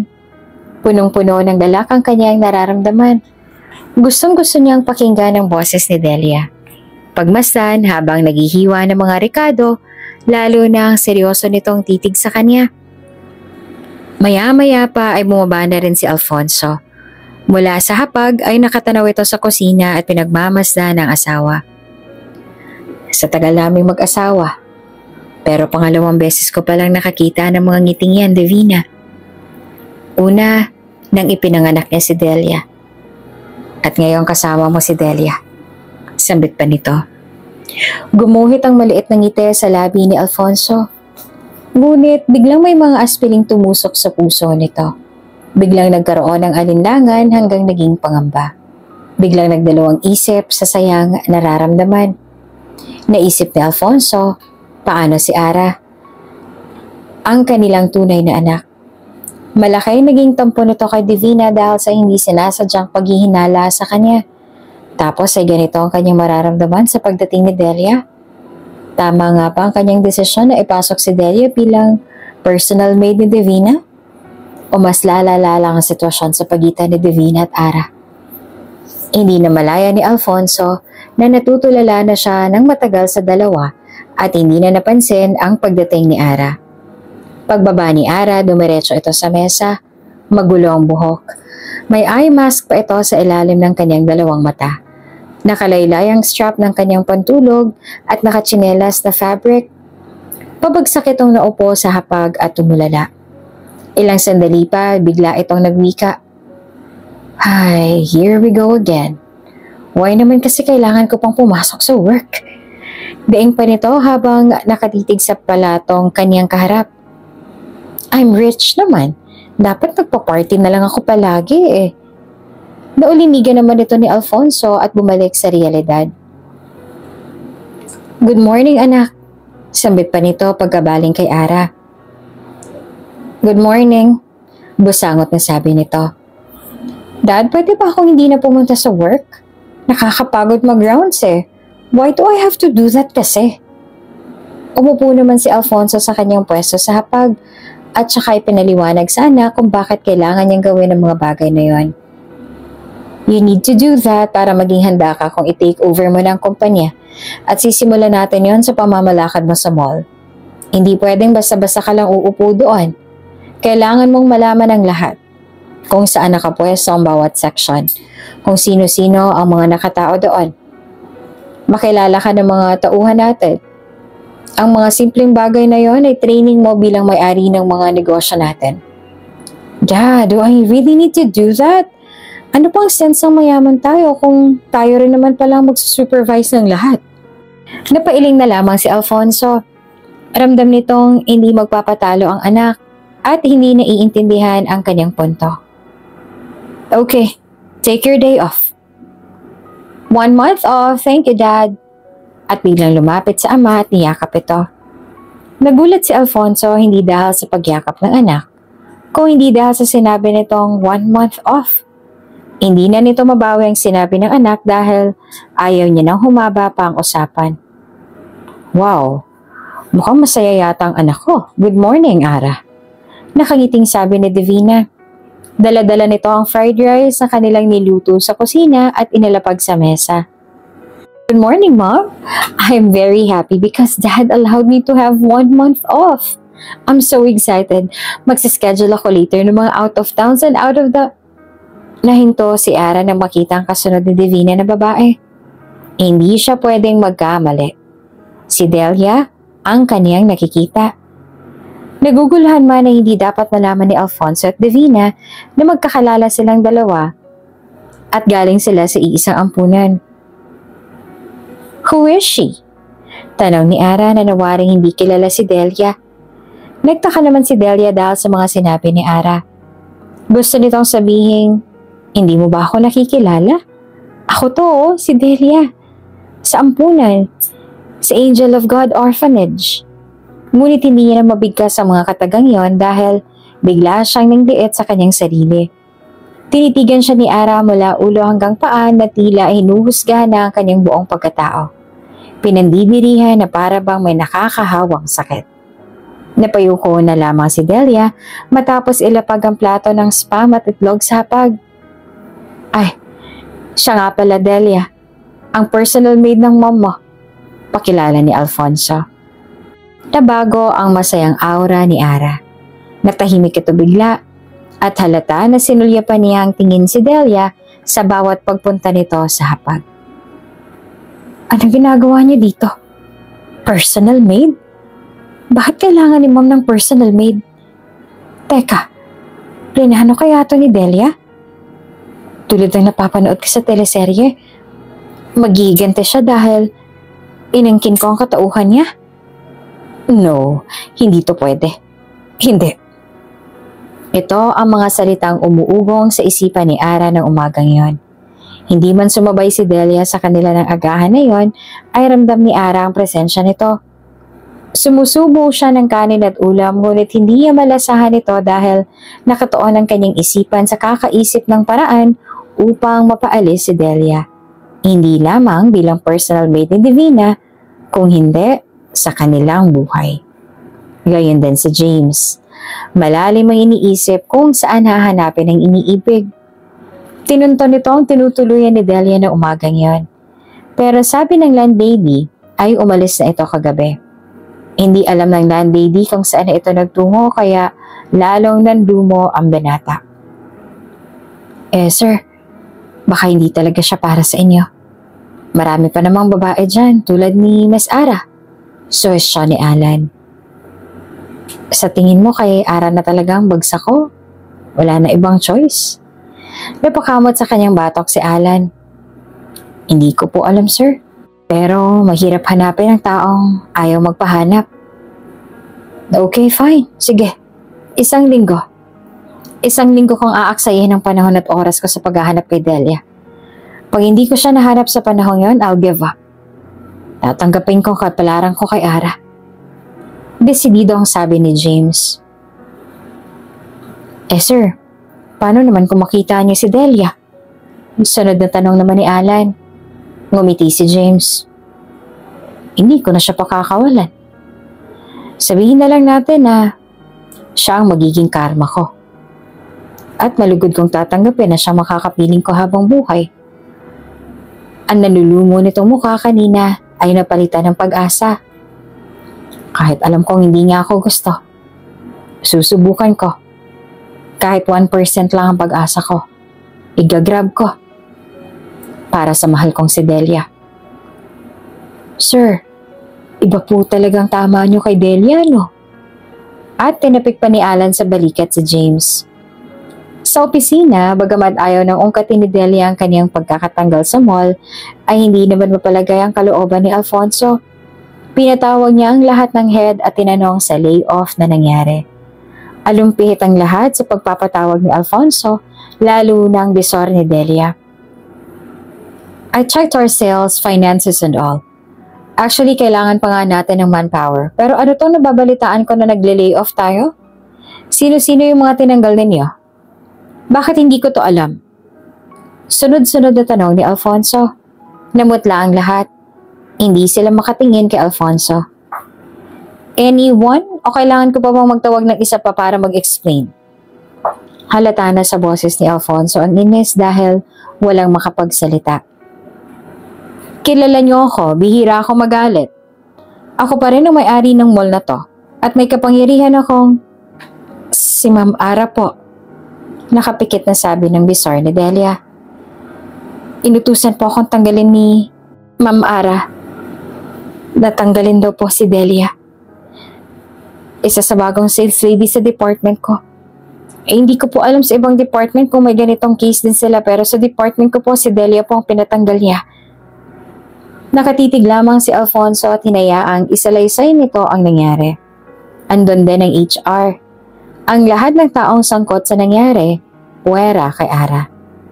Hindi naman makapaniwala si Alfonso sa kanyang natuklasan. Bakit naman ginawa yun ni Ara? Imposibleng magkakilala sila ni Delia dahil kaninang umaga lang ay tinanong pa nito kung sino si Delia. Naging palaisipan tuloy kay Alfonso ang kilos ni Ara.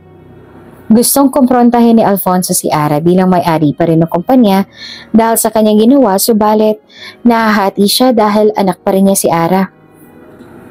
Kaya naman napagpasyahan ni Alfonso na obserbahan muna ang lahat. Nang oras na yon ay nandoon din si James. Paalis na sana si James upang bumalik sa kanyang trabaho ngunit hiniling ni Alfonso na maiwan ang binata. Nang makaalis na ang lahat ay kinausap ng masinsinan ni Alfonso si James. James, about what happened? What can you say? Tanong ni Alfonso. I was really shocked. Hindi ko akalaing magagawa yan ni Ara. Tiningnan ko ang record si Delia. Wala naman siya kahit anong nilabag ng mga rules natin. I'm sorry to say, sir, pero Ara uses her power para maalis si Delia. Tugon ni Alfonso. Kumunot bigla ang noon ni Alfonso sa narinig. Biglaan ang meeting na kanyang pinatawag ngunit base sa sinabi ni James, alam niya na ang nangyari at kilala niya si Delia. Nakatitig lamang noon si Alfonso at nahinto si James sa pagsasalita. Kinabahan, namamawi sa mga kamay nito. Alam ng binatang may personal silang koneksyon ni Alfonso dahil sa hayagang pagpapakita ng pagtingin ni Ara sa kanya. Ngunit anong gagawin niya? Nadala siya ng sitwasyon. You know Miss Delia? Mausisang tanong ni Alfonso. Yes, sir. Taas na ang sagot ni James. Sir, alam ko pong umaasa kayo ng parents ko na kami ni Ara magkakatuluyan. I know Ara likes me pero po kasi hindi na maituloy ni James ang kanyang gustong sabihin. Mabait na boss si Alfonso at kailanman ay hindi siya nito pinilit sa kahit na anumang bagay. Ngunit dahil sa takot ay hindi nito masabi ang tunay niyang dahilan. James, I know you since you were just a kid. Pero nakikiusap ako. Please, help me. Pakiusap ni Alfonso. Sa mansyon, nasa sala sa Divina at Delia. Ito ang unang araw ni Delia sa mansyon. Todo asikaso pa ito kay Divina at mabilis silang nagkasundo. Marami rin silang pagkakapareho. Paboritong kulay, pagkain, hilig sa pagluluto. Tila sabik na sabik si Divina na pakinggan ang mga istorya ni Delia. Hindi kasi nila ito nagagawa ni Ara. Noong maliit pa lamang si Ara ay hindi ito mahilig na makipagkwentuhan. Gusto lang nitong manood ng TV, hindi naman kaya makipagkwentuhan sa kanyang mga kaibigan. Wala silang quality time na mag-ina. Sinubukan ni Divina na alamin ang hilig ni Ara. Tuklasin ang mga bagong palabas at teknolohiya. Mga trends at musika na kahit na masakit iyan sa kanyang tenga. Ngunit hindi pa rin niya magawang kunin ang atensyon ng anak. Hanggang sa lumipad na ito sa ibang bansa at doon nag-aral ng kolehiyo. Nang nasa ibang bansa na si Ara ay lalong lumayo ang loob nito sa kanya. Hindi pa naririnig ni Ara ng mga panahong yon ang paghihinala ni Divina kung siya nga ba ang tunay nilang anak. Noon pa man ay malayo na nga ang loob ni Ara kay Divina. Alam mo, ang dami-dami mong kwento, nakakaaliw, nakangiting sabi ni Divina. Ganun po talaga siguro kapag kailangang lumaban sa buhay na mag-isa. Kailangan ko po kasing makisama sa tinitirahan ko mula bata pa ako kaya marami po akong taong nakakasalamuha. Wala ho ako magulang kaya kailangan hong ako mismo sa sarili kong matuto. Nakangiting sabi pa ni Delia. Teka nga pala, saan ka pala nakatira noon? Tanong naman ni Divina. Natigil si Delia sa pagsasalita at natahimik. Ilang oras pa bago sila magkwentuhan ni Divina, kinausap siya ni Ara ng pribado. Matapos ang kanilang agahan, abalang nagkukwentuhan sina Alfonso at Divina sa hapag noon at umalis na si Ara dahil tapos na siyang kumain. Halika nga dito, gigil na sabi ni Ara kay Delia. Walang ibang kasambahay din na naroon kaya malaya si Ara na gawin kay Delia ang kanyang nais. Hinila niya ito sa isang sulo kung saan nandoon ang mga gamit na panlinis. Ara, bakit? Nakikilala mo na ako? Ako to si... Huwag mong sasabihin kina mom at dad na sa isang ampunan tayo nakatira noon. Gigil nito ang sabi. Pero bakit? Pagtataka pa ni Delia. Nanlaki noon ang mga mata ni Ara na tila kaya niyang lumunin si Delia ng buo. Humigpit din ang hawak nito sa kanya hanggang sa nakaramdam na ito ng sakit sa kanyang braso. Hindi mo ako kilala. Hindi kita kilala. Mariing sabi ni Ara. Gumawa ka ng sarili mong kwento kung saan ka nagaling at kung sino ka. Basta sa akin ang kwento ng bus terminal. Sa basurahan at kwentas. Ang angle of God Orphanage. Ako ang mabait at mabuting batang nasa ampunan, hindi ikaw. Naiintindihan mo? Kahit sa ampunan, hindi nila dapat malaman na magkasama tayo. Hindi nila dapat malaman na dito ka nagtatrabaho. Nakilala mo sina Alfonso at Divina Gomez. Oo na, naiintindihan ko. Tugon ni Delia na takot na takot. Binitawan na ni Ara si Delia. Mabuti.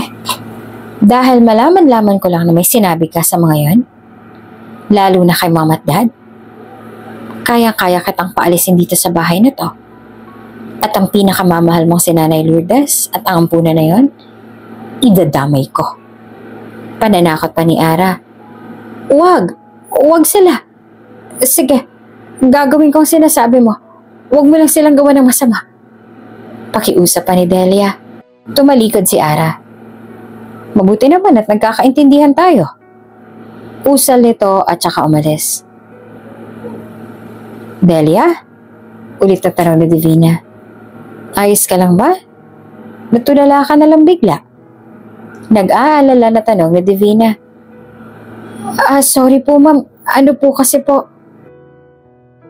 Okay lang Delia. Masyado ata ako naging kampante at palagay ang loob sa'yo. Ayos lang na hindi mo sagutin ang tanong ko. At hinawakan ni Divina ang balikat ng dalaga. Ang hawak ni Divinang yon ay sobrang itinangi ni Delia.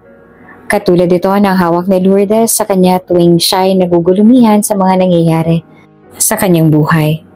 At sa totoo lang, mas sigit pa. Naisip ni Delia, napakaswerte ni Ara na inampon siya ni Divina. Ayaw nitong mamuo ang inggit ngunit hindi niya maiwasan. Nasa kwarto si Ara, nakahiga sa malambot niyang kama. Tanghali na ngunit hindi pa rin ito naliligo at nagpapalit ng damit. Nakasuot pa rin ang kanyang eye mask at magulo ang buhok.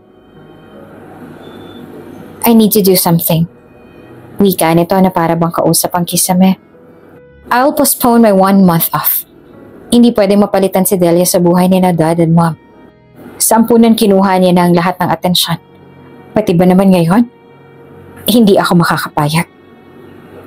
Lumipas man ang maraming taon na hindi nabawasan ng inggit ni Ara kay Delia. Nag-isip ito na nag-isip kung anong pwedeng gawin. Naisip nitong pwede siyang makipag-ayos sa kanyang ina. Mas sumipag sa trabaho upang magpakitang gilas sa kanyang ama. Maging mabait na anak, tulad ng ginawa niya sa ampunan. Total naman, at kita niya ang takot ni Delia sa kanya. Kailangan niyang gawin lahat ng iyon upang makuha ang loob ng lahat ng taong nakapaligid sa kanya. At sa kanya gagawing masama si Delia. Ako na dyan, Delia. Magpahinga ka na. Sa amin nakatok ang gawain to. Usal pa ni Dory, isa sa mga kasambahay. Ay hindi po, ayos lang po. Wala naman po sa akin pinapagawa si Ma'am Divina. At kausap niya rin ang mga amiga niya. Naiilang naman po akong nandoon. Tugon pa ni Delia. O siya, sige, ikaw ang bahala. Alam mo, ilang araw ka pa lang dito sa mansyon. Pero kakaibang saya na ang dala mo rito. Ani ng kasambahay. Po, hindi naman maintindihan ni Delia ang pinapahiwatig nito kaya kumunot ang kanyang noo habang patuloy sa paghuhugas ng mga plato. Dati kasi si ma'am, kahit nakangiti at masaya siya, parang may mali parang may kulang. Makikita mo sa mga mata niyang lungkot. Matamlay pag nag-iisa. Kahit na palagi naman namin siyang kausap. Iba yung aura niya pag kausap mo siya. Paliwanag pa ni Dory. Ganun po ba? Baka sabik lang ho siya kay Ma'am Ara. Kaya po ganoon. Naikwento niya na rin po kasi sa akin na may tampuhan daw sila. Pero hindi na po niya dinetalya kung bakit. Masaya nga po ako dahil parang nagiging malapit sila ngayon. Malayo sa mga sinabi ni Ma'am na hindi siya pinapansin at parang hangin lang ang turing sa kanya. Aya naman kasing anak nilang yon. Bumakas ang inis sa mukha ni Dory. Akala mo titulado at marami nang naiambag sa lipunan kung umasta. Anak mayaman nga, ugaling squatter naman. Ay, ganoon po ba? Ay, oo, alam mo ba? At nagkwento na nga si Dory ng mga kamalditahan ni Ara sa kanilang mga kasambahay. Ibang-iba sa ipinakita ni Ara ngayon sa kanila. At ang hinuha ng mga kasambahay ay natatakot si Ara na maagawan ni Delia ng pwesto sa buhay ng mag-asawa. Hindi imposibleng ituring nilang anak si Delia kung gugustuhan nila. Bihisan at pag-aralin at ituring na anak. Pero hindi naman po siguro mangyayari yon. Nako, hindi yun malabo, Delia. Sa totoo lang ay mas gusto naming mangyari yon para hindi naman mawalang saysay ang lahat ng pinaghirapan ng mag-asawa. Isang araw bago matapos ang isang linggong pangako ni James sa paghahanap kay Delia, nakita niya itong kasama ni Divina nang bumisita ito sa mall. Sir, nakikita niyo bang nakikita ko? Sabi naman ni Ala nang nakita si Delia. At nang pagbaling nito ay wala na ang kanyang kausap. Nakita na lamang niya itong papalapit sa dalaga na kasunod ni Divina habang naglalakad. Delia! Bati nito sa dalaga at hindi napansin si Divina. Nahinto sa paglalakad si Delia. Humarang na kasi sa kanyang daraanan si James. Naulinigan naman ni Divina ang pagtawag ni James sa dalaga. Kaya napalingon ito at nakita si James. James! Kamusta? Tanong nito sa binata. Napansin ni Divina na kakaibang titig ni James kay Delia. Magkakilala kayo? Tanong ni Divina. Paglingon ni James ay sa kanya lang napagtanto na may kasama pala itong si Delia. At ito ay si Divina. Ma'am Divina? Tila nakakita naman ng multo si James dahil sa gulat. Good morning po, napasyal po kayo? Tanong nito. Dadalan ko kasi ng lunch sina Alfonso at Ara. Total naman nakita na kita, come and join us. Aya ni Divina. Hindi na nakatanggi si James kaya sumama na ito sa dalawa. Kinuha ang hawak ni Delia, pati na rin ang bitbit ni Divina. At saka nagtungo sila sa opisina. Mom! Salubong ni Ara sa ina sabay halik ng mahigpit. Anak! Wika nito na medyo naninibago. Ngunit naging masaya na rin dahil malaki na ang ipinagbago ng anak. Pati si James ay naninibago dahil dati-rate ay bebeso lang ito at bubusangot na harapin ang kanyang ina. Napakurap ito ng ilang beses dahil sa hindi makapaniwala sa nakita. What's your agenda here, Mom? Sambit nito matapos na hindi makapaniwala sa nakita. Dinalan ko kayo ng lunch ng dad mo. Tugon nito at kinuha ang daladala ni James. Oh, James, how thoughtful of you. You helped Mom. You're the best talaga. My walking green flag. Niyakap bigla ni Ara si James ang mahigpit. At dahil sa bitbit ng mga paper bag, ay hindi na makaalis si James. Ara, please, nakakahiya kay Delia. At nasa opisina tayo. Ilang nasabi naman ni James. Alam ni Ara na kasama ni Divina si Delia. Ngunit parang hangin niya ito kung ituring kaya hindi ito nagpaawat sa pagyakap kay James. So what? I'm your girl. Stop! Sigaw ni James. Nagulat ang lahat. Lumuwag ang yakap ni Ara kaya naman nakawala si James sa yakap nito. Inilapag ni James ang mga paper bag sa pinakamalapit na mesa. May gagawin pa po ako. Sige po, Ma'am Divina. Ara. Wika nito tsaka bumaling kay Delia. Delia, mauna na ako. Sige. Yun na lang ang nasabi ni Divina. Napansin naman ni Ara na tila ba iba ang titig ni James kay Delia. Umiwas naman ang tingin si Delia kay James, lalong kumulo ang dugo ni Ara kay Delia. Ilang sandali pa at dumating na si Alfonso. Pinagsaluhan ng tatlo ang tanghalian. Pinapasalo na rin ang mag-asawa si Delia dahil marami naman ang kanilang dalang pagkain ngunit tumanggi ito.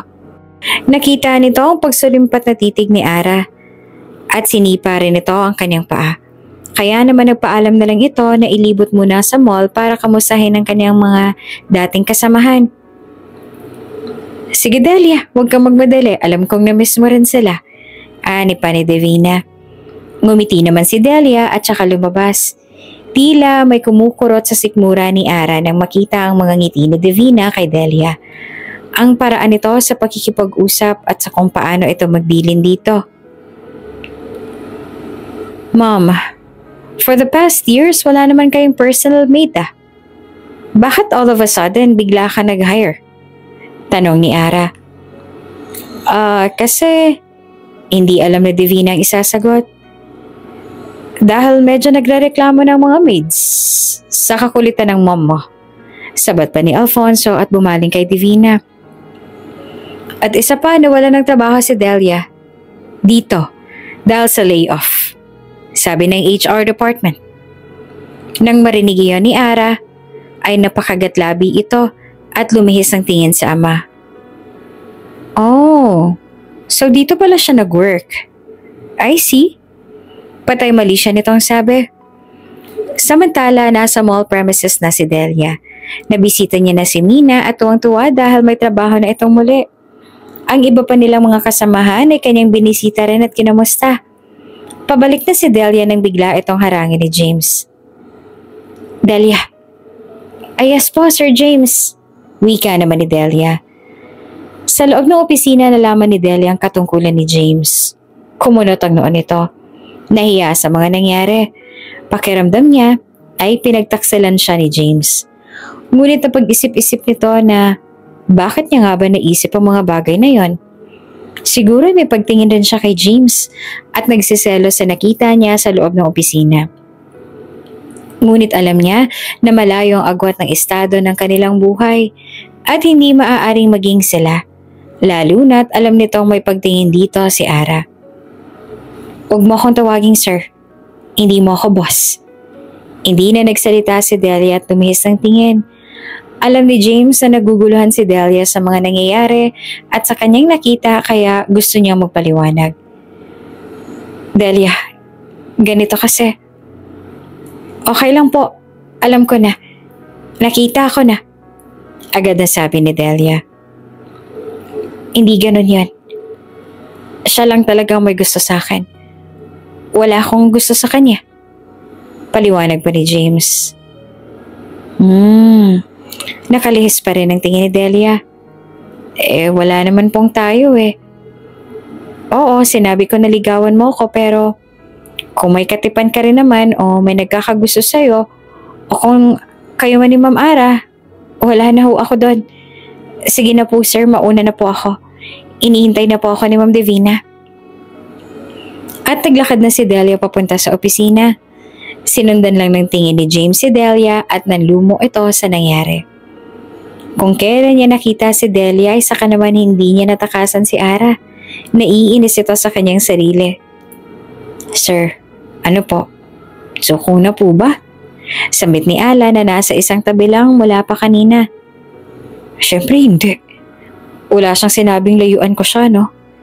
At itong puso ko, para kay Delia lang.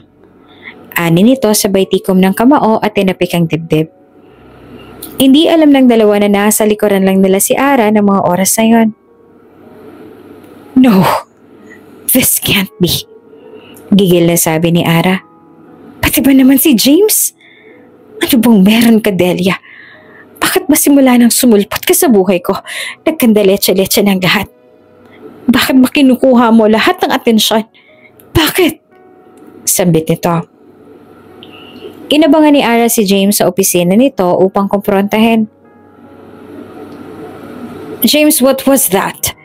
Tanong ni Ara kay James. What about? Takang tanong naman ni James. Kayo ba ni Delia? Are you cheating on me? Cheating? Saan naman nanggagaling yan? At saka paano naman ako mag-cheat sa'yo? Hindi naman kita girlfriend. Diretsong sabi ni James. Napahawak sa kanyang dibdib si Ara. Napahiya ito sa sinabi ni James. Pilit namang tinitikom ni Ala ng kanyang bibig upang pigilan ang pagtawa nito. Oh, bakit ganyan ka makareact? Totoo naman, hindi ba? Hindi mo ako boyfriend. Hindi kita girlfriend. Walang tayo, Ara. Paglilinaw ni James.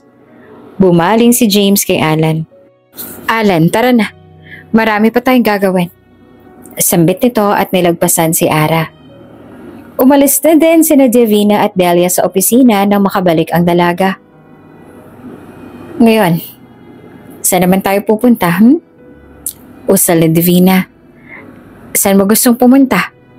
Tanong nito kay Delia. Ay, kayo po, kahit saan. Shopping?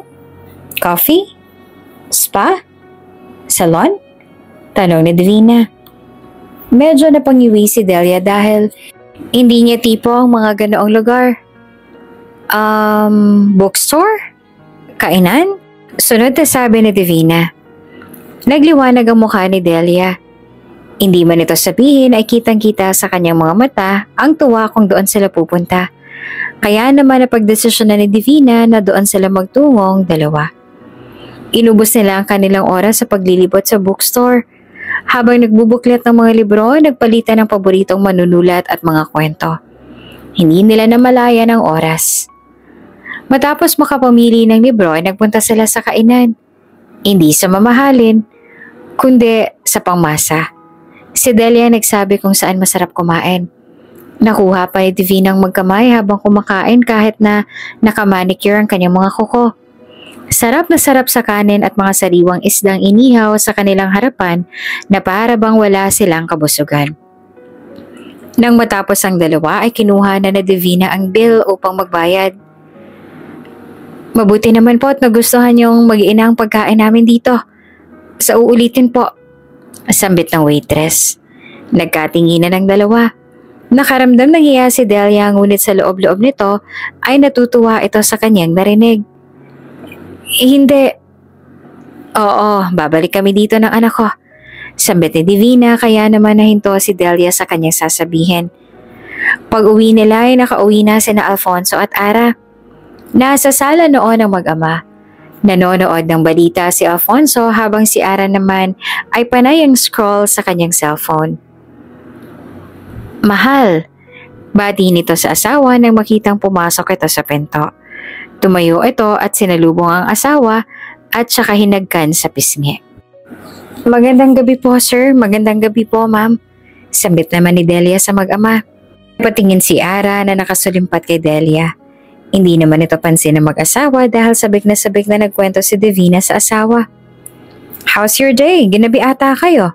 Saan kayo galing? Tanong ng asawa habang iginigiya si Divina papuntang sofa.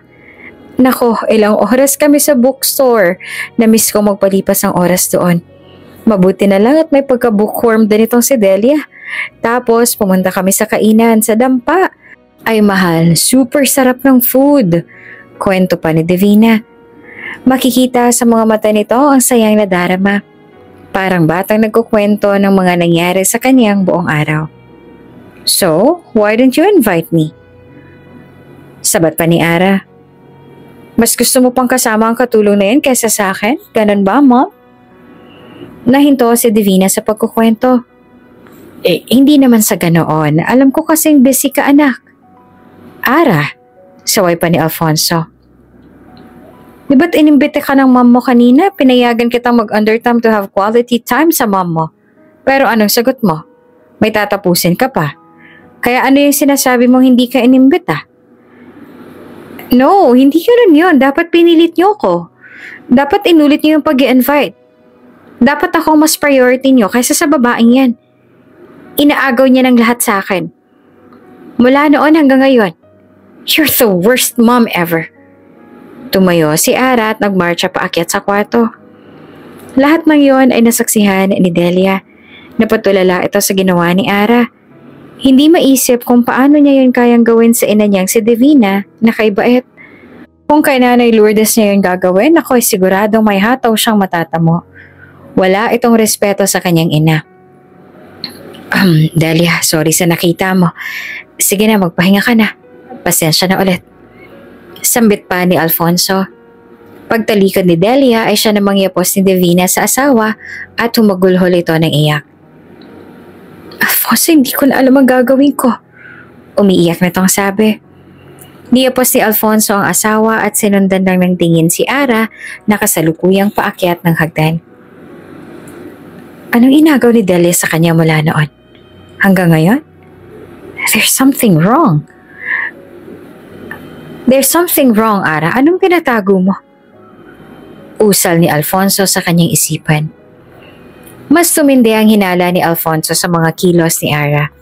Samantala, lihim naman palang pinaimbestigahan ni Alfonso si Delia. Bukod sa gusto nitong makasiguro na mabuting tao si Delia, ay may kung ano itong nararamdaman tungkol sa dalaga. At si James ang namamahala rito. Habang nangangalap ng impormasyon si James ay kating-kati na si Ara na mawala si Delia sa mansyon. Kailangan niya mawala dito. Kailangan niya nang umalis dito. Gigil na sabi ni Ara sa kanyang sarili. Kasalukuyan itong nakaharap sa salamin. Tila kinakausap ang sarili. May mga bulong rin itong naririnig sa kanyang tenga at nakagwiwikang anumang oras ay aangkinin ni Delia ang lahat ng kanyang pinaghirapan. At pag pinatagal pa niya si Delia sa mansyon, ay malalaman ni na Alfonso at Divina na hindi siya ang tunay nilang anak. No, hindi yun pwede. Sigaw ni Ara, kahit siya ay mag-isa lang. Inawi nito ang kanyang mga pangkolorete na nasa harapan ng salamin at lumantad ang isang kahon sa kanyang harapan. Binuksan ni Ara ang kahon at nakita ang kanyang mga alahas. Mom? Mom! Humangos sa sabi ni Ara papunta sa kwarto ng kanyang ina. Matapos itong kumatok ng ilang beses ay bumukas ang pinto at pinapasok ito na Divina sa loob. Wala doon si Alfonso dahil maaga itong umalis. Oh, bakit? Ano nangyari? Tanong ni Divina sa anak. Mom, nawawala yung jewelry box ko. I can't find it. Lahat ng alahas ko nawawala. Tarantang sabi pa ni Ara na naiiyak pa. Pinakalma ni Divina ang anak. Hanggang sa naisip nilang silipin ng CCTV na nakatutok sa kwarto ni Ara upang tingnan kung sino ba ang huling pumasok sa kwarto niya. Agad na tinignan ng dalawa ang CCTV footage at laking gulat nila kung sino nga ang kanilang nakita. I knew it! Bulalas na sabi ni Ara. Hindi talaga dapat pagkatiwalaan ng babaeng yan. She stole my jewelries. Naiingit siya sa akin kaya niya ginawa yan. Inuto niya lang tayong lahat para makapagnakaw. She needs to get out of here, Mom. She needs to be jailed. Gigil na sabi ni Ara. Mom, let's go and take her to the police. Mamaya hindi lang pala alahas kong kinuha niya. Gatong pa ni Ara sa mga nangyayari. Natahimik naman si Divina. Hindi siya makapaniwala sa kanyang nakikita. Ayaw nitong paniwalaan ng footage. Ngunit kitang-kita ng kanyang dalawang mata na bitbit ni Delia ang jewelry box ni Ara. Napansin naman ito ni Ara. Mom, don't tell me hindi ka naniniwala sa akin.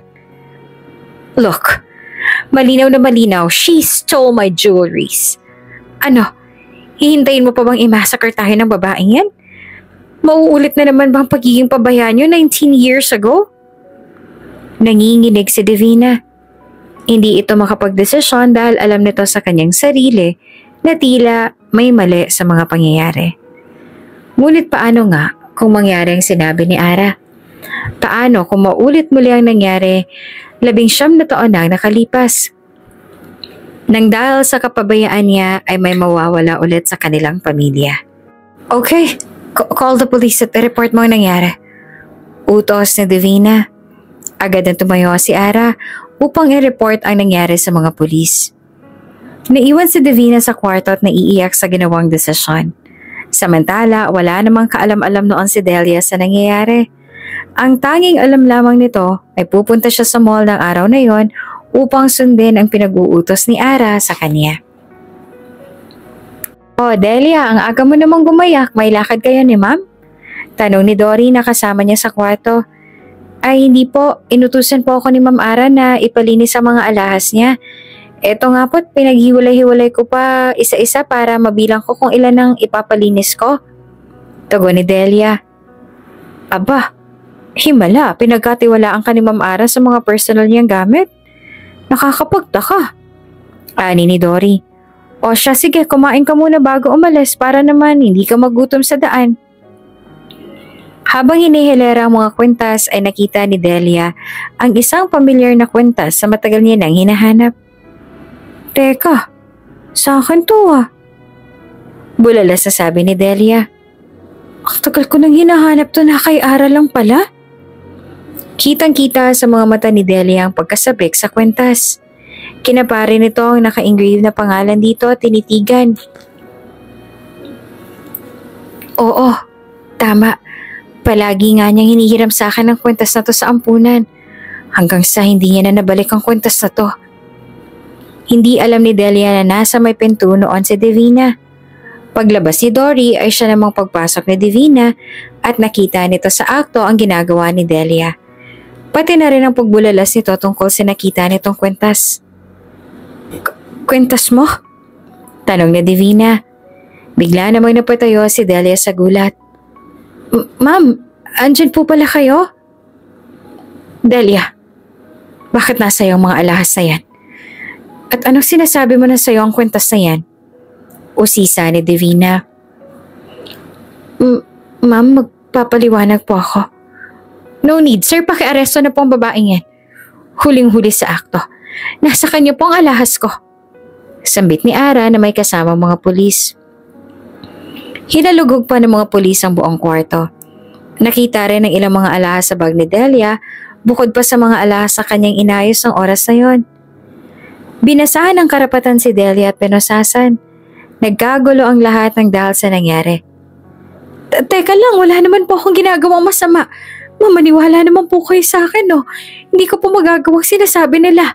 Maniwala po kayo, pinapakiusapan po ako ni... Shut up! Biglang sigaw ni Ara upang hindi makapagsalita si Delia. Hindi ka ba napapagod, Delia, sa mga kasinungalingan na sinasabi mo? Naging mabuti sa'yo si Dad. Lalong-lalo na si Mom. Tapos ganito ang gagawin mo sa amin? Umiyak na ng tuluyan si Delia. Hindi nito maintindihan ang mga nangyayari. Pati ang mga kasambahay nagtataka rin bakit may pulis na kasama si Ara at pinosasan pa si Delia. Sige na po mga sir, pwede niyo na po siyang ikulong. Wika ni Ara. Nanigas sa kanyang kinatatayuan si Divina at tinayaan na lang lumagpas sa kanyang harapan ang dalagang si Delia. Mama, maniwala po kayo sa akin, ma'am. Hindi ko po magagawang sinasabi ni Ara. Umiiyak na tong sabi. Inosente po ako, ma'am. Maniwala po kayo sa akin. Parang dinurog naman ang puso na Divina ng oras na yon. Ngunit kitang-kita niya ang ebidensya. Kitang-kita niyang hawak ni Delia ang alahas at nakita rin sa kanyang bag ang iba pa. Sinamahan ni Ara ang mga pulis palabas ng kanilang mansyon. Naiwan siyang mag-isa sa kwarto. Nakita naman ni Divina ang kwentas na binigay ni Alfonso sa kanilang anak. Ito rin ang huling kwentas na hawak ni Delia bago siya damputin ng mga pulis na kasama ni Ara. Kinuha niya ito at pinagmasdan. Samantala, habang nagkakagulo ang lahat sa nangyari, ay siya namang pagkausap ni Alfonso kay Lourdes sa ampunan. Pumunta ito sa ampunan kung saan nanirahan si Delia. Nagulat ito dahil hindi man lang sinabi ni Delia ang tungkol dito. Kasama nito si James na nakailang pabalik-balik na sa ampunan upang kumalap ng impormasyon. Magkaharap na ang tatlo at laking gulat ni Lourdes sa kanyang mga nalamang kwento ng buhay ni Ara. Nako, Sir Alfonso, nagkakamali po ata kayo ng kwento. Ang batang nakuha ko sa basurahan, 19 na taon na nakalipas ay si Delia. May magulang iyang si Ara na hindi siya kayang buhayin kaya dinala nila ang bata sa ampunan. Araw lang ho ang pagitan ng dalawa nang dumating sila rito. Siwalat pa ni Lourdes. Nagkatinginan ng dalawa. Yung kwentas? Tanong ni Alfonso. Noong nakita ko si Ara dito sa ampunan, may suot siyang kwentas. Kilala ko ang kwentas na yan dahil binigay ko yan sa anak ko. Opo, sir. Nang natagpuan ko ho sa basurahan si Delia sa may bus terminal, may suot-suot ho siyang kwentas. Palagi nga rin ho itong sinusuot ni Ara noon, ewan ko ba sa batang yon. Lahat na lang ng meron si Delia, gusto niya meron din siya. Ultimo yung nunal nito sa leeg, ginagaya ng batang yun noong araw. Pagkwento pa ni Lourdes. Hindi naman makapaniwala si Alfonso at James sa kanilang natuklasan. Matapos ang usapang yon ay umalis na ang dalawa. Sir, ayos lang po ba kayo? Tanong ni James. Sa tagal ng panahon. Bakit ngayon lang ako nagkaroon ng lakas na loob na aminin ng katotohanan? Nanlulumo nitong sabi. Sir, hindi naman po sa pangingialam pero sa tingin ko po, para mas magkaroon tayo ng mas matibay na pruweba, we should have a paternity test sa inyong tatlo. Suwestyon ni James. I've already done that. At bukas makukuha ko ng result. Bukas natin mapapatunayan ang lahat. Wika ni Alfonso. Nang dahil sa sunod-sunod na revelasyon, hindi na nagawang pumasok ni Alfonso sa trabaho. Inihatid na lang nito si James. Ngunit nang malapit na sila sa mansyon ay laking pagtataka ng dalawa dahil may sasakyan ng pulis sa tapat ng mansyon ni Alfonso. Dali-daling bumaba ang dalawa at naabutan nilang nakaposa si Delia. Ano nangyayari sa pamamahay ko? Sigaw ni Alfonso. Dad, she stole my jewelry. We saw it sa CCTV footage. At nakita rin sa bag niya ang ilan pang mga alahas namin ni Mom. Sumbong ni Ara. Sir, maniwala po kayo sa akin, hindi ko po yun magagawa. Umiiyak na sabi ni Delia. Sorry, police officers. This might be a misunderstanding. Pakawalan niyo siya. Utos ni Alfonso. Nagkatinginan pa ang mga pulis, ngunit sa huli ay sinunod nila ito at pinakawalan si Delia. But Dad, she's a thief! Ani pa ni Ara. Go inside, mag-uusap tayo. Utos ni Alfonso na may mababang boses. Nang pakawala naman si Delia ay agad siyang nilapitan ni James. Alalang-alala ang binata at kinamusta si Delia. Napaya po si Delia sa takot at iyak ng iyak sa bisig ni James. Naniniwala ka sa akin, diba? Hindi ko yun magagawa. Hindi ko magagawang magnakaw. Umiiyak na sabi ni Delia. Oo, naniniwala ako sa'yo. Pagpapakalma pa ni James. Pumasok na ang apat sa loob. Naabutan nila si Divina na tulero sa sala. Paraot pa rito ang paglakad nito dahil alam nitong may mali sa mga nangyayari mula pa kanina. Ngunit nang makita nitong si Delia na kasama ng tatlo sa pagpasok ay mas naguluhan ito. Ara, maupo ka. Ikaw din, Delia. At James. Bumaling ito kay Divina. Mahal, kailangan natin mag-usap. Utos nito sa asawa. Nang nakaupo na ang lahat ay muli ito nagsalita. Ara, tatapatin kita. Matagal mo na bang alam na si Delia ang tunay naming anak? Isiniwalat ni Alfonso. Nanlaki ang mga mata ni Ara. Hindi naman makapaniwala si Delia, lalo na't si Divina sa kanyang narinig. Dad, pati ba naman ikaw pinaghihinalaan mo na hindi niyo ako anak? Ara, wag mo nang palalain ang sitwasyon, please. Bukas makukuha ko ng result ng paternity test nating dalawa. Kasabay nung kay Delia. Malalaman at malalaman din natin ang totoo. Kaya sabihin mo, matagal mo na bang alam to? No, this can't be happening. Ako lang nag-iisa niyong anak. Ako lang, at wala nang iba. Sigaw pa ni Ara. Lumabas ito ng bahay na tila wala sa sarili. Sumakay sa kanyang sasakyan. Nagmaneho ng sobrang bilis. Hinabol ito ni na Alfonso. Ngunit sa kasamaang palad, bumangga ito sa isang pose nang iwasan nito ang isang asong patawid ng kalsada. Naging malagim ang pagkawala ng buhay ni Ara. Kasabay ng kanyang pagkawala ay ang pagsiwalat ng katotohanan ng pagkatao ni Delia. Nasa gitna man ng pagdadalamhati ay dumating na ang paternity test ng tatlo at si Delia, ang tunay na anak ng mag-asawang Gomez. Ibig sabihin nito, ikaw talaga nagmamay-ari ng kwintas na to, Delia? Tama bang narinig ko nung araw na yun? Tanong ni Divina sa dalaga. Opo, ma'am. Sa akin pong kwintas na yun. Pag-amin pa ni Delia. Lubos na kaligayahan ang naramdaman ni Alfonso at Divina dahil sa wakas ay natagpuan na rin nila ang kanilang tunay na anak. Nang dahil sa nagawang pagkakamali ni Ara ay natuklasan nilang katotohanan. Bukod doon ay natuklasan din ni Delia ang kanyang tunay na nararamdaman kay James na kailanman ay hindi siya pinaghinalaan at minahal siyang tunay. Ilang buwan na nakalipas ay sinagot na rin ni Delia si James at hindi naglaon ay nagpakasal na sila at binigyan ng anak na lalaking pinangalanan nilang Danilo. Kung bago ka pa lang sa channel na ito, Ate Jane TV, huwag kalimutang pindutin ang notification bell and subscribe button. Sana po hindi naman malaking abala sa inyo ang pagpindot ng subscribe button dahil ang kapalit po nito ay ang pagsuporta para makapag-produce ng mga libreng stories sa mga channels ni Ate Jane.